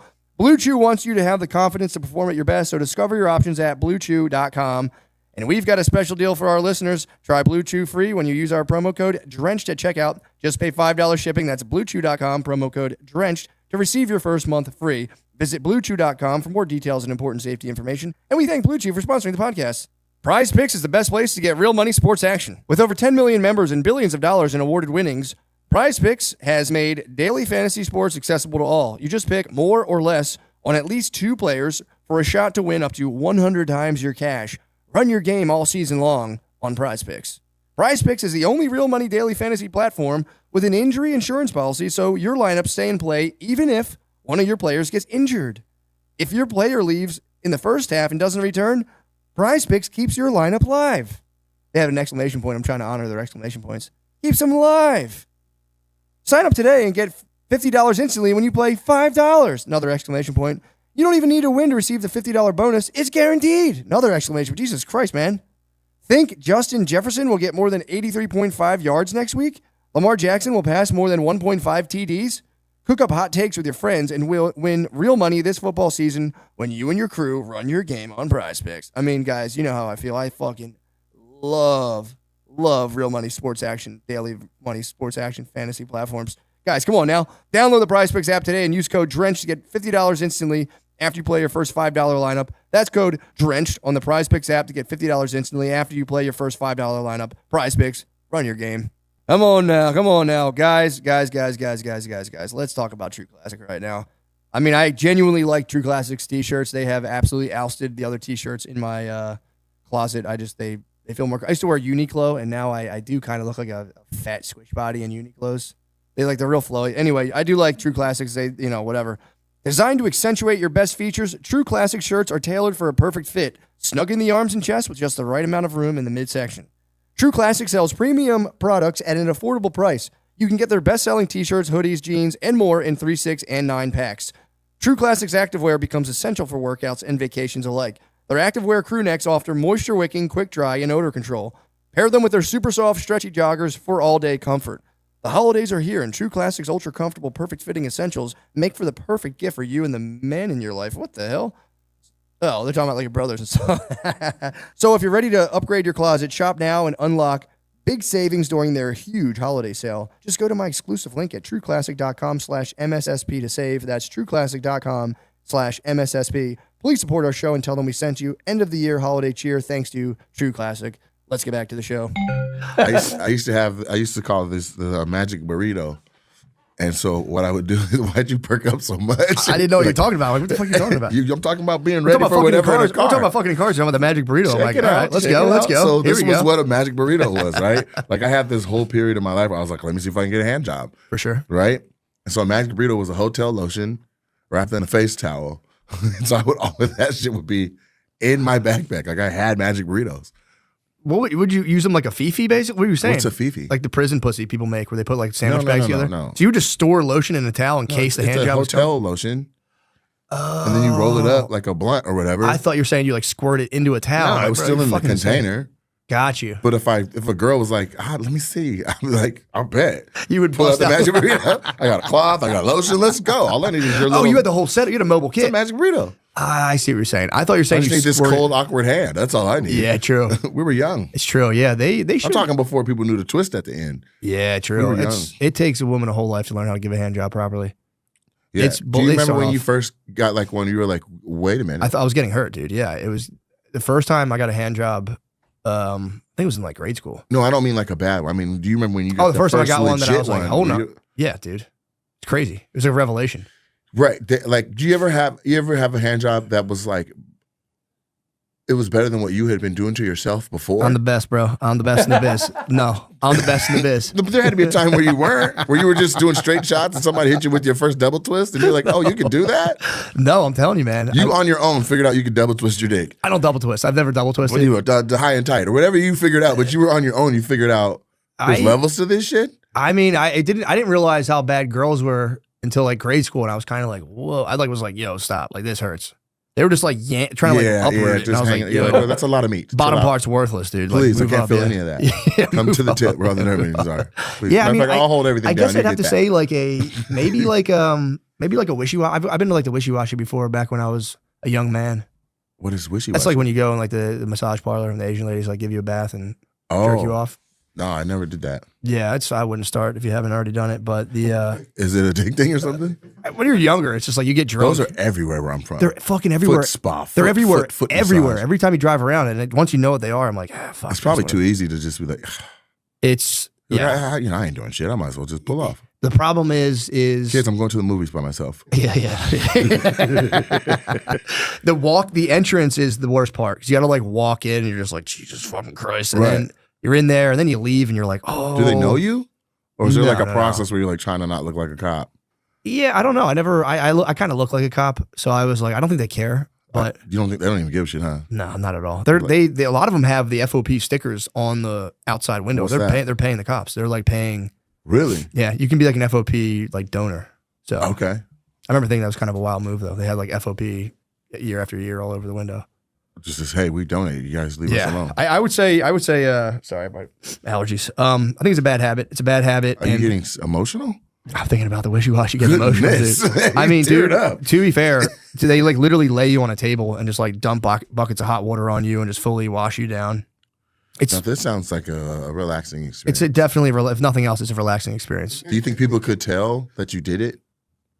No, what do you mean? Like when I came out of it? I mean, your hair might be a little wet. That's kind of suspicious. But what about just like your general amount of relaxation? People like, motherfucker, you went, didn't you? The wet hair and the smelling like lotion would have been more of a giveaway, but not the light feet and the floating around. No, because you kind of like come out of there like, you have to like emerge back into the world. It's like if you ever like a sex shop, you got to like walk in and walk out, and you're kind of. Do you feel dirty? Yeah, big time. I grew up Catholic, so it's like anything. Did you ever get over that feeling where you walked out with your chest up? One time, no. Whistling? I wish I did, but I did see a man one time who did exactly that. I was doing demolition, and we were like taking down a parking garage. So my job was to like stand on like the third floor of it and just watch, make sure people didn't like have shit fall on them in the little alley. Right. And there was a wishy-washy in that alley. What? So I just watched people go in and out all day. Yeah. And like we would all fuck with them. We'd be like, yo, and they would come out, and like most people would scamper. Right. This one old man just looked at us and went, did a little bow. You're walked welcome. away, and I was like, dude, you're the man. I was like, I just want to be like you when I get older. Yeah, that confidence is that's nuts. But yeah, then you get into it though, and then like you find out later, a lot of them are like, kind of like sex slaves. So that's not good. Sex slaves. Well, what happens is if you run one of those things, what you do is you bring girls over. You say, hey, like, we have a modeling agency. You're really pretty. You bring them over from Korea. And then once they get there, you just yank their fucking paperwork. And you're like, this is what the fuck you're doing. Really? Yeah.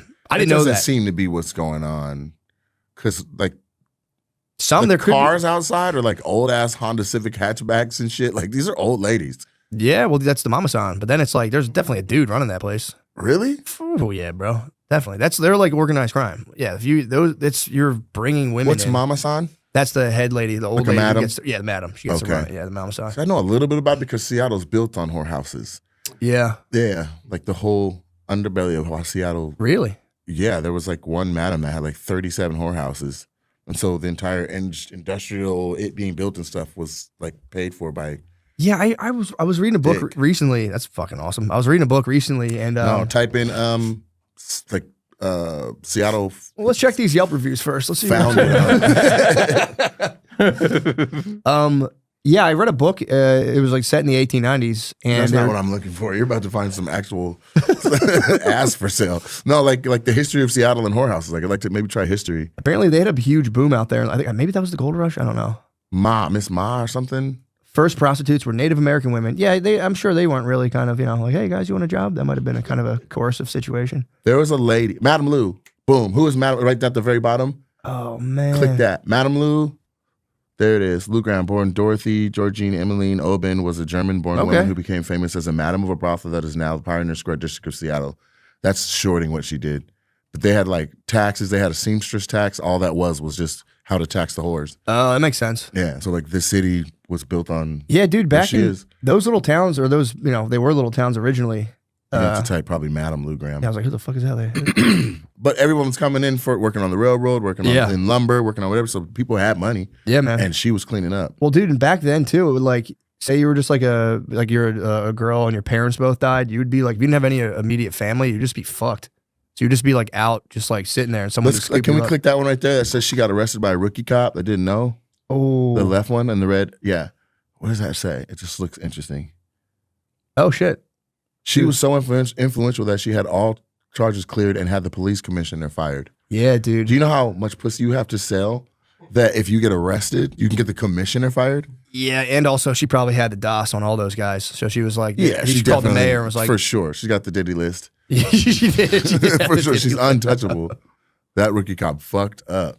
Yeah, that was probably crazy. 1890s hitting like whorehouses and shit in a wild western town. That must have been insane. Right. But yeah, they But really. it's not like they had tapes and videos on people. Like that lady's word was bond. Like she could just lie on you and it's a wrap for you. True. Or it'd be like, you might have had a guy in there, like a mayor, get like rough with like a younger girl, and it's like, all it would take would be like, yeah, that guy's a piece of shit, and everyone would believe it. Believe her for sure. For sure. Right. And they could be like, I know. I'm a lot of things, but I'm not a liar. True. Or it could be like, he has a mole on his ass, I can prove it, and the mayor would be like, fuck, dude. His wife would know. Like, Yeah, exactly. God damn it, Henry. She knew that you had a piece of your asshole removed and a new ass put on. Dude, I was reading another book, and there was like this. It was like, I think Korean War, and they got stationed in Germany, and they would have like their cigarettes. It was like this Irish immigrant guy who came to America, and he joined the Korean War. So like all the American soldiers were over in Germany, and they would have to drive like the laundry back and forth. But on the road, they would stop at refugee camps and trade like coffee and cigarettes to like starving like refugees, like Eastern European women, right? And just fuck them. What? In like a hovel. It was like, I was reading this like, God, that's ruthless, dude. Just back then, hovel? just like a shitty like makeshift like tent set up. And they would just like go back there and just like get blown by like starving women for cigarettes and be like, nice. Oh, they were giving them cigarettes for the head? Yeah. And like head or just fuck them and just be like, nice. And it was like, he was like explaining it. He's like, they were freezing cold and like dirty and like starving. And I was like, oh, bro. Like, that's horny. Can of beans. Yeah. That's pretty horny, dude. Back then, dudes were like fucked up how horny they were. Yeah, but like, they got to have a pretty good skill set. Yeah. The guy did say he came pretty quickly. In a sex tent. Especially survival mode. Yeah. Right. And you got to hurry up before your laundry's done. Yeah. Well, it's funny enough, the laundry was being done in Dachau. What's Dachau? It's like one of the concentration camps. Oh. So World War II had like just happened. So it was pretty fresh when they like were like exterminating Jewish people. And that was like it was like Dachau and whatever the I always heard of Auschwitz. Auschwitz. That was the big one. But there was a couple other ones. Okay. Auschwitz gets, kind of all the, it's the most famous one. People talk about that. But yeah, he had to go to Dachau, and like he was with a Jewish guy, and they like pulled up on it, and he was like, oh shit. And the guy like completely freaked out. Just from being back at the same place? I think his parents were there or something. I think like, cause back then, I think your family would just get wiped. Like if you're a Jewish dude, yeah, you would lose like your whole family would just get like obliterated. Well, I mean, you mean just like during World War II. But the Korean War, when was the Korean War, Josh? I think it was pretty shortly after. 1950s. Yeah, it was like pretty shortly after World War II. I don't know anything about the Korean War. Me Other either. than recently on like TikTok and Instagram, they're saying that the Korean War and all the black soldiers going over there is how Koreans learn how to make such good fried chicken. Mm-hmm. That could be because they love fried No, chicken. that's dude. literally That's like the recipes from like Louisiana, the way Yeah. they do it. whoa. It's 1950 to 53. Damn, they dude. learned from the black soldiers. Because dude, I used to work for a Korean guy, and they love fried chicken, dude. Right. Oh, I didn't know that. Well, that's kind of They learned how to fry chicken from the black soldiers. Damn. There it is. How to I didn't. That's fucking nuts. And they came over there and like, all right, we're gonna. Yes, African American soldiers stationed in Korea during the Korean War. Most likely taught Korean soldiers. Okay, sick, man. that they shared the barracks with. Damn, dude. Then they came over. They all came over shortly after. Set up the shops. And made beautiful children. It's true. Where That I'm was- from, there's a lot of like black and Korean couples and white and Korean couples, and man, the black and Korean girls are stunning. Yeah, that Like was. that Kimora Lee look, Blasian was like mythologically hot back in like the early. or even like white nation, like Janae Aiko or whatever. I don't know. Is she white nation? Yeah, she's black. black. See, I'm hooked. Yeah, That is a it's- whole look. Just pull up. Oh my god. Yeah, it's Come on. literally the hottest combination by far. And Oh. they got a couple. Yeah, it's pretty nuts. True. No, it's an Asian lady with a black attitude. Depends how it goes. Depends Take how off hot. your She, motherfucking shoes. it depends how hot she is. It depends how hot she is. Chopstick. Fuck you. Yeah, I think the hotter they are, they go either way. If they're kind of beat, they'll like present pretty age. If they get hot, they're just like, I'm letting it go. I'm letting it go. So the hotter they are, the blacker they act. Wow. That's my theory. I don't know. That's my I can theory. see it. I would. What the hell? I'm not bringing anyone a glass of water. If I'm a fucking I think Blasian it's 10, more. like, I think it's like based on what city they're in. true. I mean, that's probably more. You know what I mean? Yeah. Because there's black and Korean girls in Korea. They're not all here, Yeah, true. and they don't act like that. No, not at all. But I was just making a joke. But but no, I dated a Blasian girl. What was the joke? I missed it. I was just saying if they're hotter, it's like why would they be like meek and humble like typically Asians are? You know what I'm saying? That's fucking funny. And I'm sorry I missed it. That's okay. It's totally fine. No, it's worth going back to get. Asians are really like harugi, but not, they're like Dude, harugi, motherfucker. No, 'cause they to bad. be honest though, I get dated it. a girl who was half black and half Asian years ago, and like, dude, Was she like, a cop too?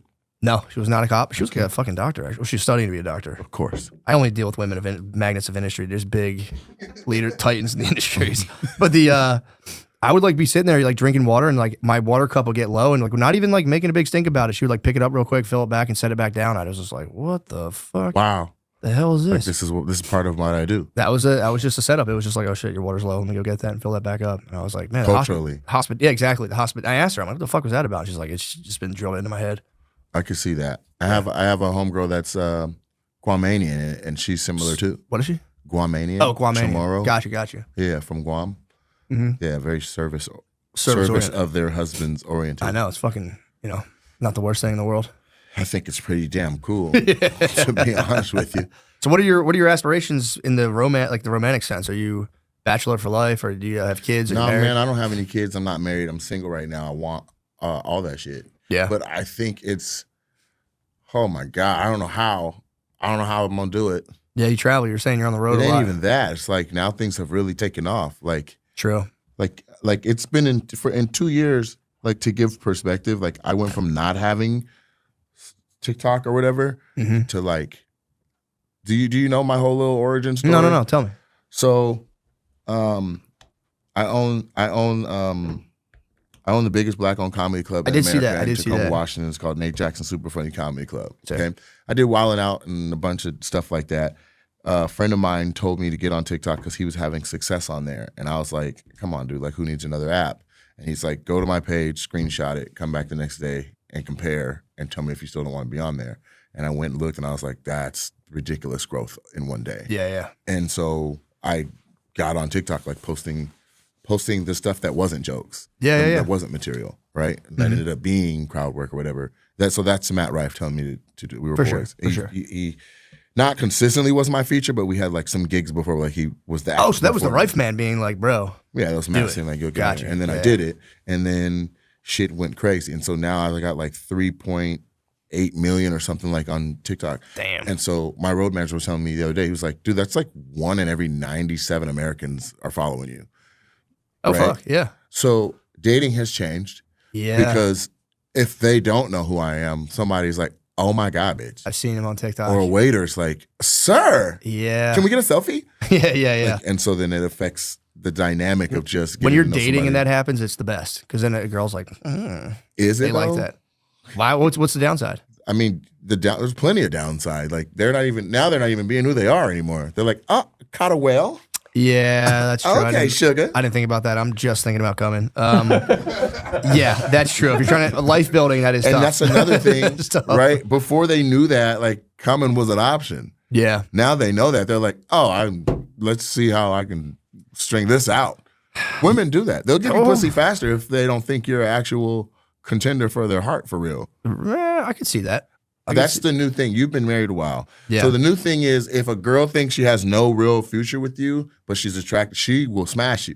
But if she likes you, now she's going to like, she'll wait. She'll string you along forever. 'Cause, you know what I mean? Let's build a friendship first. And let's this and this.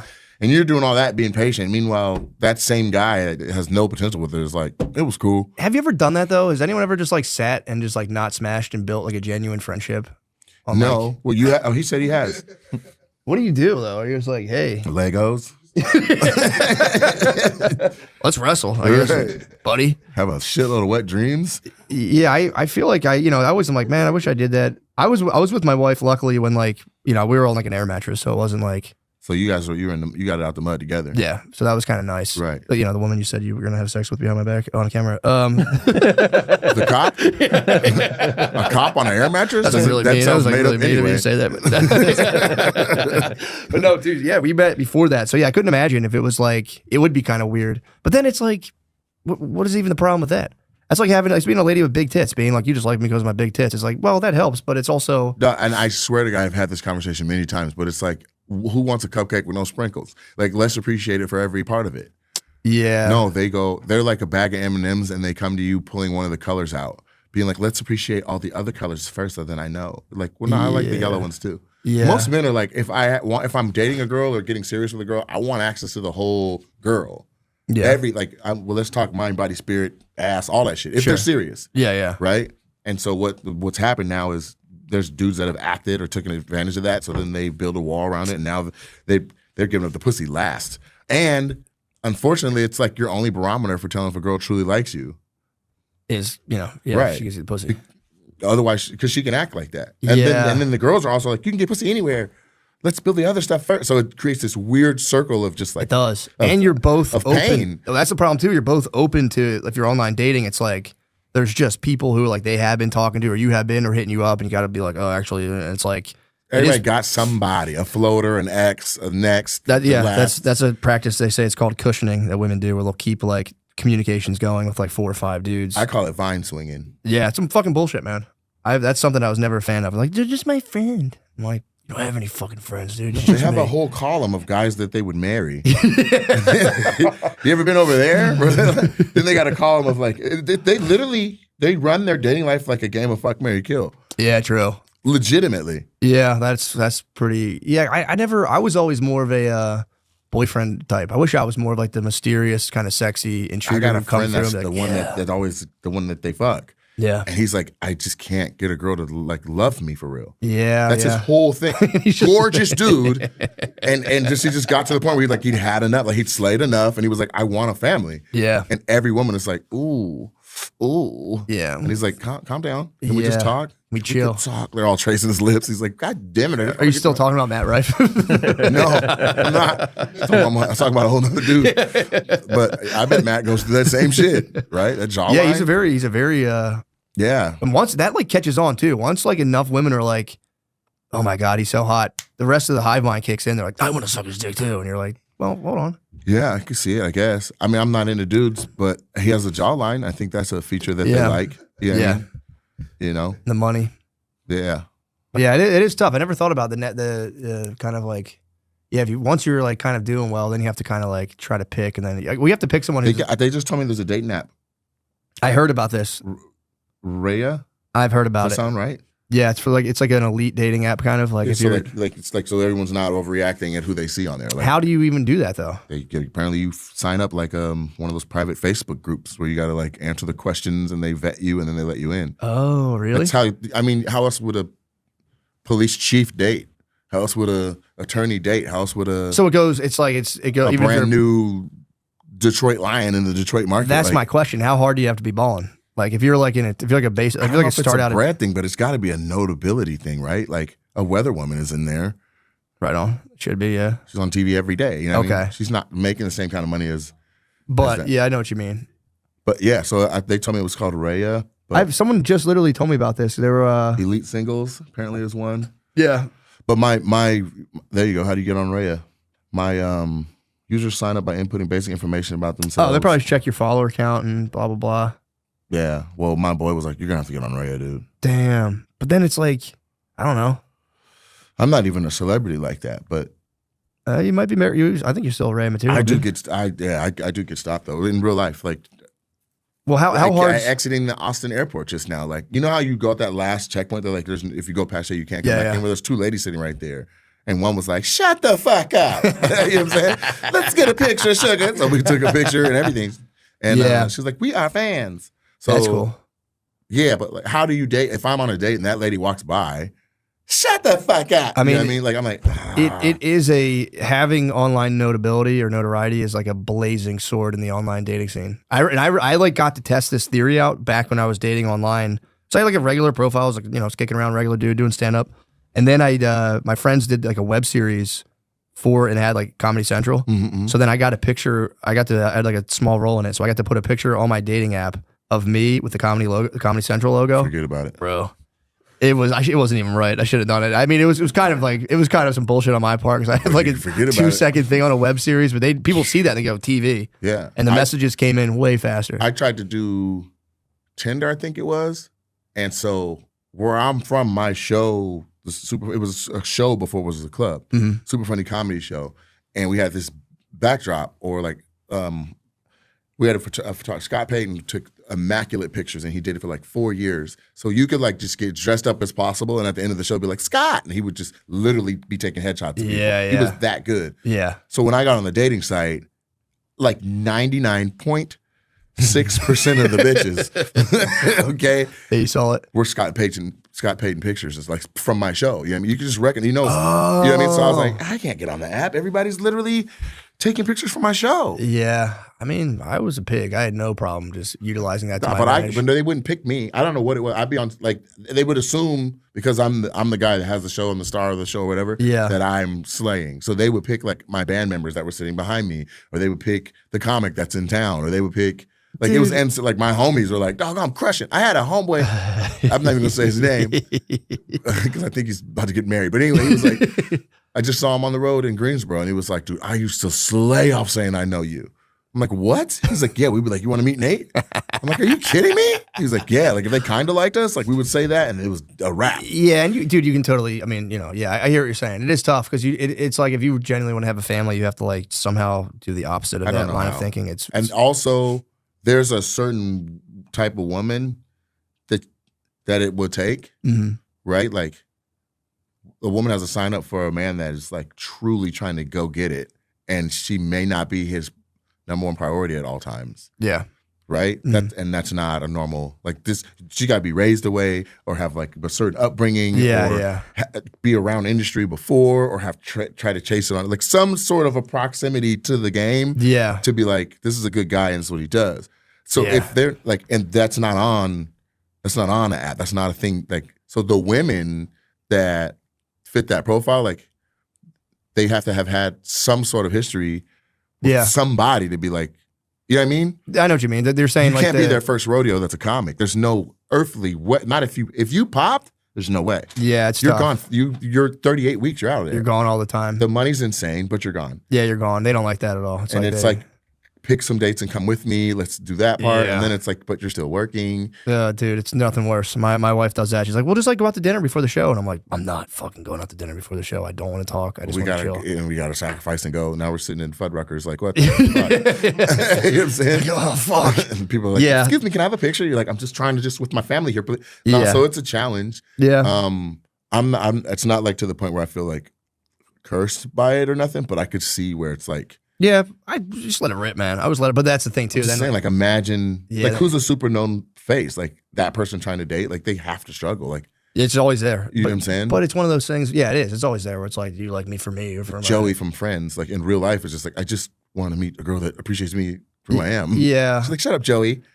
yeah. It's not my real name. Luckily for me, I'm always just kind of like, I've always like whatever. And it was, again, I didn't have to deal with any of that stuff got a we good met. woman Yeah, we before. met. You said before, you met on air mattresses. Yeah, but I always do rub my like what little success I have in her face at every moment. I'm like, dude, how you like me now? She's like, shut the fuck up. It is funny though, because when you get recognized when you're dating, it's like, yes, dude, I'm definitely getting pussy tonight.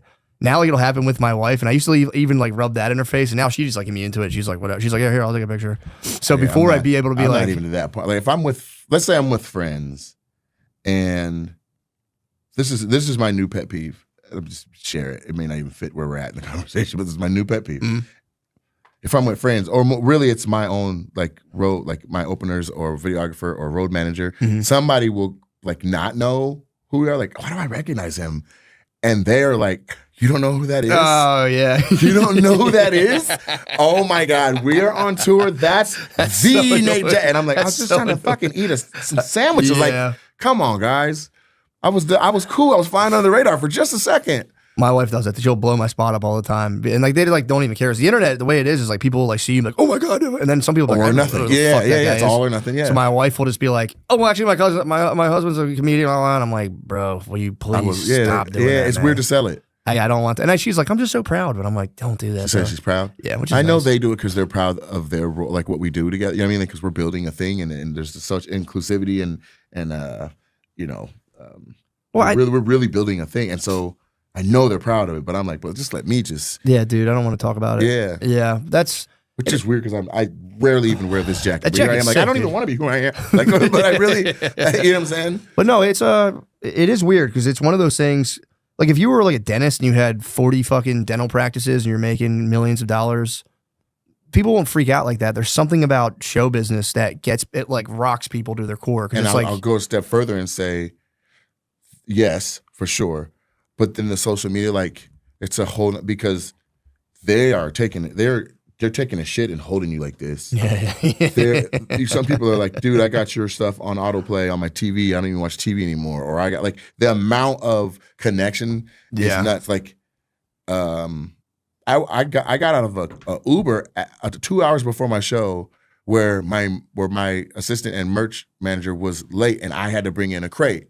And this husband pulled up with his wife. They were looking for parking at that moment. The wife jumped out the car. Nate! Runs around the front of the car and beeline straight to me. I'm like, shit. And I drop the thing and I just book it, right? And she chases me and there's like this light post. I grab the light post and do like, you know how you can spin around, and I do that and I ricochet back the other way. Her husband gets out the car. He's like, she's a fan. She loves you, bro. And I'm like, yeah, I get all that. Well, fuck that. Like, I'm playing now. Yeah, you're fucking But right. she's yeah. like, can we just get a picture? I'm like, come on. Yeah, that's always awkward. And the husband's like, yeah, say cheat. Like, while the love of his life is like, dude, that's the most uncomfortable possible when it's like for what role though? Her, him, or me? you and him, I would say. I think she's having a great I'd probably time. say him the most. Yeah, probably. I've like, yeah, sometimes the pictures you'll feel like just someone mashed their tits into you and you're like, yo, get off me, dude. Your fucking husband's thinking This happened to me in I might start being like, get off of me, ma'am. Get off of me. back the fuck up. No, I'll take a picture of you too. That was in Austin. Was it in Austin? Yes, this was here in Austin, the Moody. And so 2 days ago. And this lady came up and her collar was all smushed inside of itself. Right? Yeah. And she had a meet and greet and we were, take a picture. And I was like, well, hold on, your collar's not fixed. And I went to go, I was like, well, do you have a husband? or anything like that. And she's like, oh, yeah, he's not here. I was like, well, let's just fix your collar. Right? So, fix her collar. And then, like, it's still stuck. Her purse is like cutting a titty off. I'm like, so I grab the strap. I'm like, let's move that, fix that. All right, we're ready. You ready? She's like, I'm ready. I'm like, cool. We take the picture, and then she walks forward to like the exit because the entrance and exit separate. And she's like, oh yeah, and that's my husband. I'm like, what? And this big ass light skinned dude's like, yeah, man. I'm like, she said you weren't here, bro. He's like, no, it's all good. I heard her do this shit. She be doing this kind of shit in public, fucking around. Like, I feel like a dickhead for that. Yeah, dude. Yeah. But she literally was like, he's not here. But again, if you were just like, yeah, I own fucking 47, Carabas, and people, they don't give a fuck. It's they like, wouldn't know. If your image gets plastered onto a screen, it like deifies people, and people they think it's like a big deal, and it's like, I'll say they do know, but it's not like it's different. Like people know at their church because they like tithe and they're like, oh, he balling, or they know at Rotary or wherever. Like, true, that it's makes a meeting sense. of those kind of. You know what I'm saying? Yeah. But this is just different. So I don't know how in the hell I'm gonna date. You got lucky. Yeah. You got in there beforehand and all that, but I don't know. And I never thought this was an offshoot of what I was asking you. Yeah. No, I'm saying of fame. Like I wanted, this was always the put. I was like, I'm gonna get it. I'm gonna get after it. And now it's like, God damn, I can't find a woman that just, you know what I mean? Yeah. Or they say that, or they'll say, hopefully, but like, well, they'll burn out. I want to meet you. I'm like, you are meeting me. No, but like the you that's not like this separate from the comic. They'll say that. I'm what I do. I've been doing this for 20 years. I am what I do now. I'm a comic. Like you can't say like, well, who do you think you're meeting? And then they'll say my government name, like, I want to meet Nathaniel. I'm like, what the fuck are you talking about? Yeah. No one's called me that since Little League Baseball. And then you're supposed to like, you know what I'm saying? And then you're supposed to be like, well, let's just be buddies. After you said that, it's like, dude, I don't even know what it is. Or here's another thing. So check how awkward this shit is. So That there's sucks, another dude. Nate Jackson, right? Mm-hmm. Like anybody Googles himself, there's probably another your name somewhere. For sure, yeah. Okay, well, there's two for me. There's a white guy that plays guitar. And so I would say like year 5 of my career, I was in the #1 spot on Google Pass. You were battling the other Nate Jackson at first. That's sick. And then, so there was a backup tight end, third stringer for the Denver Broncos that wrote a book about smoking weed and playing football. Sick. And as soon as the book dropped, he ricocheted into the first He spot, overtook you. dropped me back like 5 pages. No, dude. Yeah. Right. But now I'm back in the #1 spot, just whatever. Like, Sure. But I'm on a date, and it'll happen every now and then where somebody's like, how long did you play for the Broncos? Because they Googled, and I didn't play in the league, right? But it still comes up if you search sometimes. Like, yeah. if you just type Nate Jackson, but if you type comedian Nate Jackson, it's all me. But Sure. So I was on a date, and the girl was like, what was it like playing for the Broncos? And the only place on earth that it says that is Google. So I'm like, you Google me? Yeah. Like to me, that's weird. Yeah, it is fucking weird. But no, actually, for women, it makes sense though because they got to do like a thorough investigation to make sure like you're not going to kill them. So they all do that. I'm Yeah. I'm not a guy she met in passing. Like she was at a show and there we are at a dinner and she's like, how long did you play for? Like you went further to Google and ask. I'm like, yeah, you should have been like, it's pretty hard. Couple years. Elway was a motherfucker. Like, I did always get a kick out. I had friends that would like completely lie to women. That was like their move. They'd be like I was like, it was like years and years ago. But I've had friends that'd be like, yeah, man, like we were like younger, like, yeah, like I own a business, so, like, you know, we work together, and I'd be sitting there like, it's all fallacy. You don't own a fucking business, but I'm like, that was always a wild move. Yeah, I remember I was in the movies, and one of my there was like a scene where like the guy had like a lot of game, and my homeboy out loud was like, "Oh, I'm gonna use that," but it blew my mind at the time. I was like, "Wait, what? You can procure game from just mimicking this kind of shit?" It definitely is. I didn't know that. I was like, "You got to be who you are." He's yeah, like, I'm gonna be who he was. He was fucking in that movie. It's a good move. You're with that? No, I would never lie like that. I always felt weird being like, because then it's like they're gonna find out eventually. But like I had friends that would just like cook up these wild lies. And I'd be like, one time, my boy would sit on the hood of other people's cars and shit, like it was his. Yeah, one time I did tell a girl I was visiting LaSalle, and I just like told this girl that I played, I think like soccer or football for some reason. I think somebody said that about me, just fucking with her, and I was like, yeah, I play football, and I think we made out because of that. So that's on me. That's my bad, but. I was hammered. I don't remember, but I do remember I stole football. I almost got a hand job in college for saying I was a Seahawk. What? So they did their spring training in Cheney, Washington at Eastern Washington University where I was a student. And so they would offer you to stay over the summer and like help the preseason stuff. And all you're doing is just like bringing them water and making sure the cones and stuff are set out. For and sure. showing them around town or whatever. But like, it's a small, rural, populous town. Like, as a black man, like it's not a far jump for someone to assume you're in town during the summer because you're a Seahawk. Yeah. Right? And I was like, yeah, I am. I was signing autographs. As a Seahawk? My name, Nate Jackson, number 67 or whatever. Like, how much for an autograph? I'm like, I don't know, $5 something for a Yeah, I sandwich. got you. No problem. I must have Damn. made $15 and signed a couple footballs. And almost got a hand job. That's not bad. Yeah, but I didn't sign it to say, I wasn't like emulating that just cause. Like, it was like this most innocent little kid that was like, can you sign my ball? And I was like, fuck it, kid. Yeah, here, You know I'm what not I'm going to saying? explain this. Yeah, Yeah. like, and then not only that, 60% of the people that are out there playing that are Seahawks won't be in 3 weeks anyway. It's just- Yeah, true. You know what I'm saying? They're not making cut And he lists. Googles it and he's like, holy fuck, dude. He played for the Broncos, but I got him. Exactly. And he's hilarious. Yeah, for sure. Well, dude, we're at an hour, man.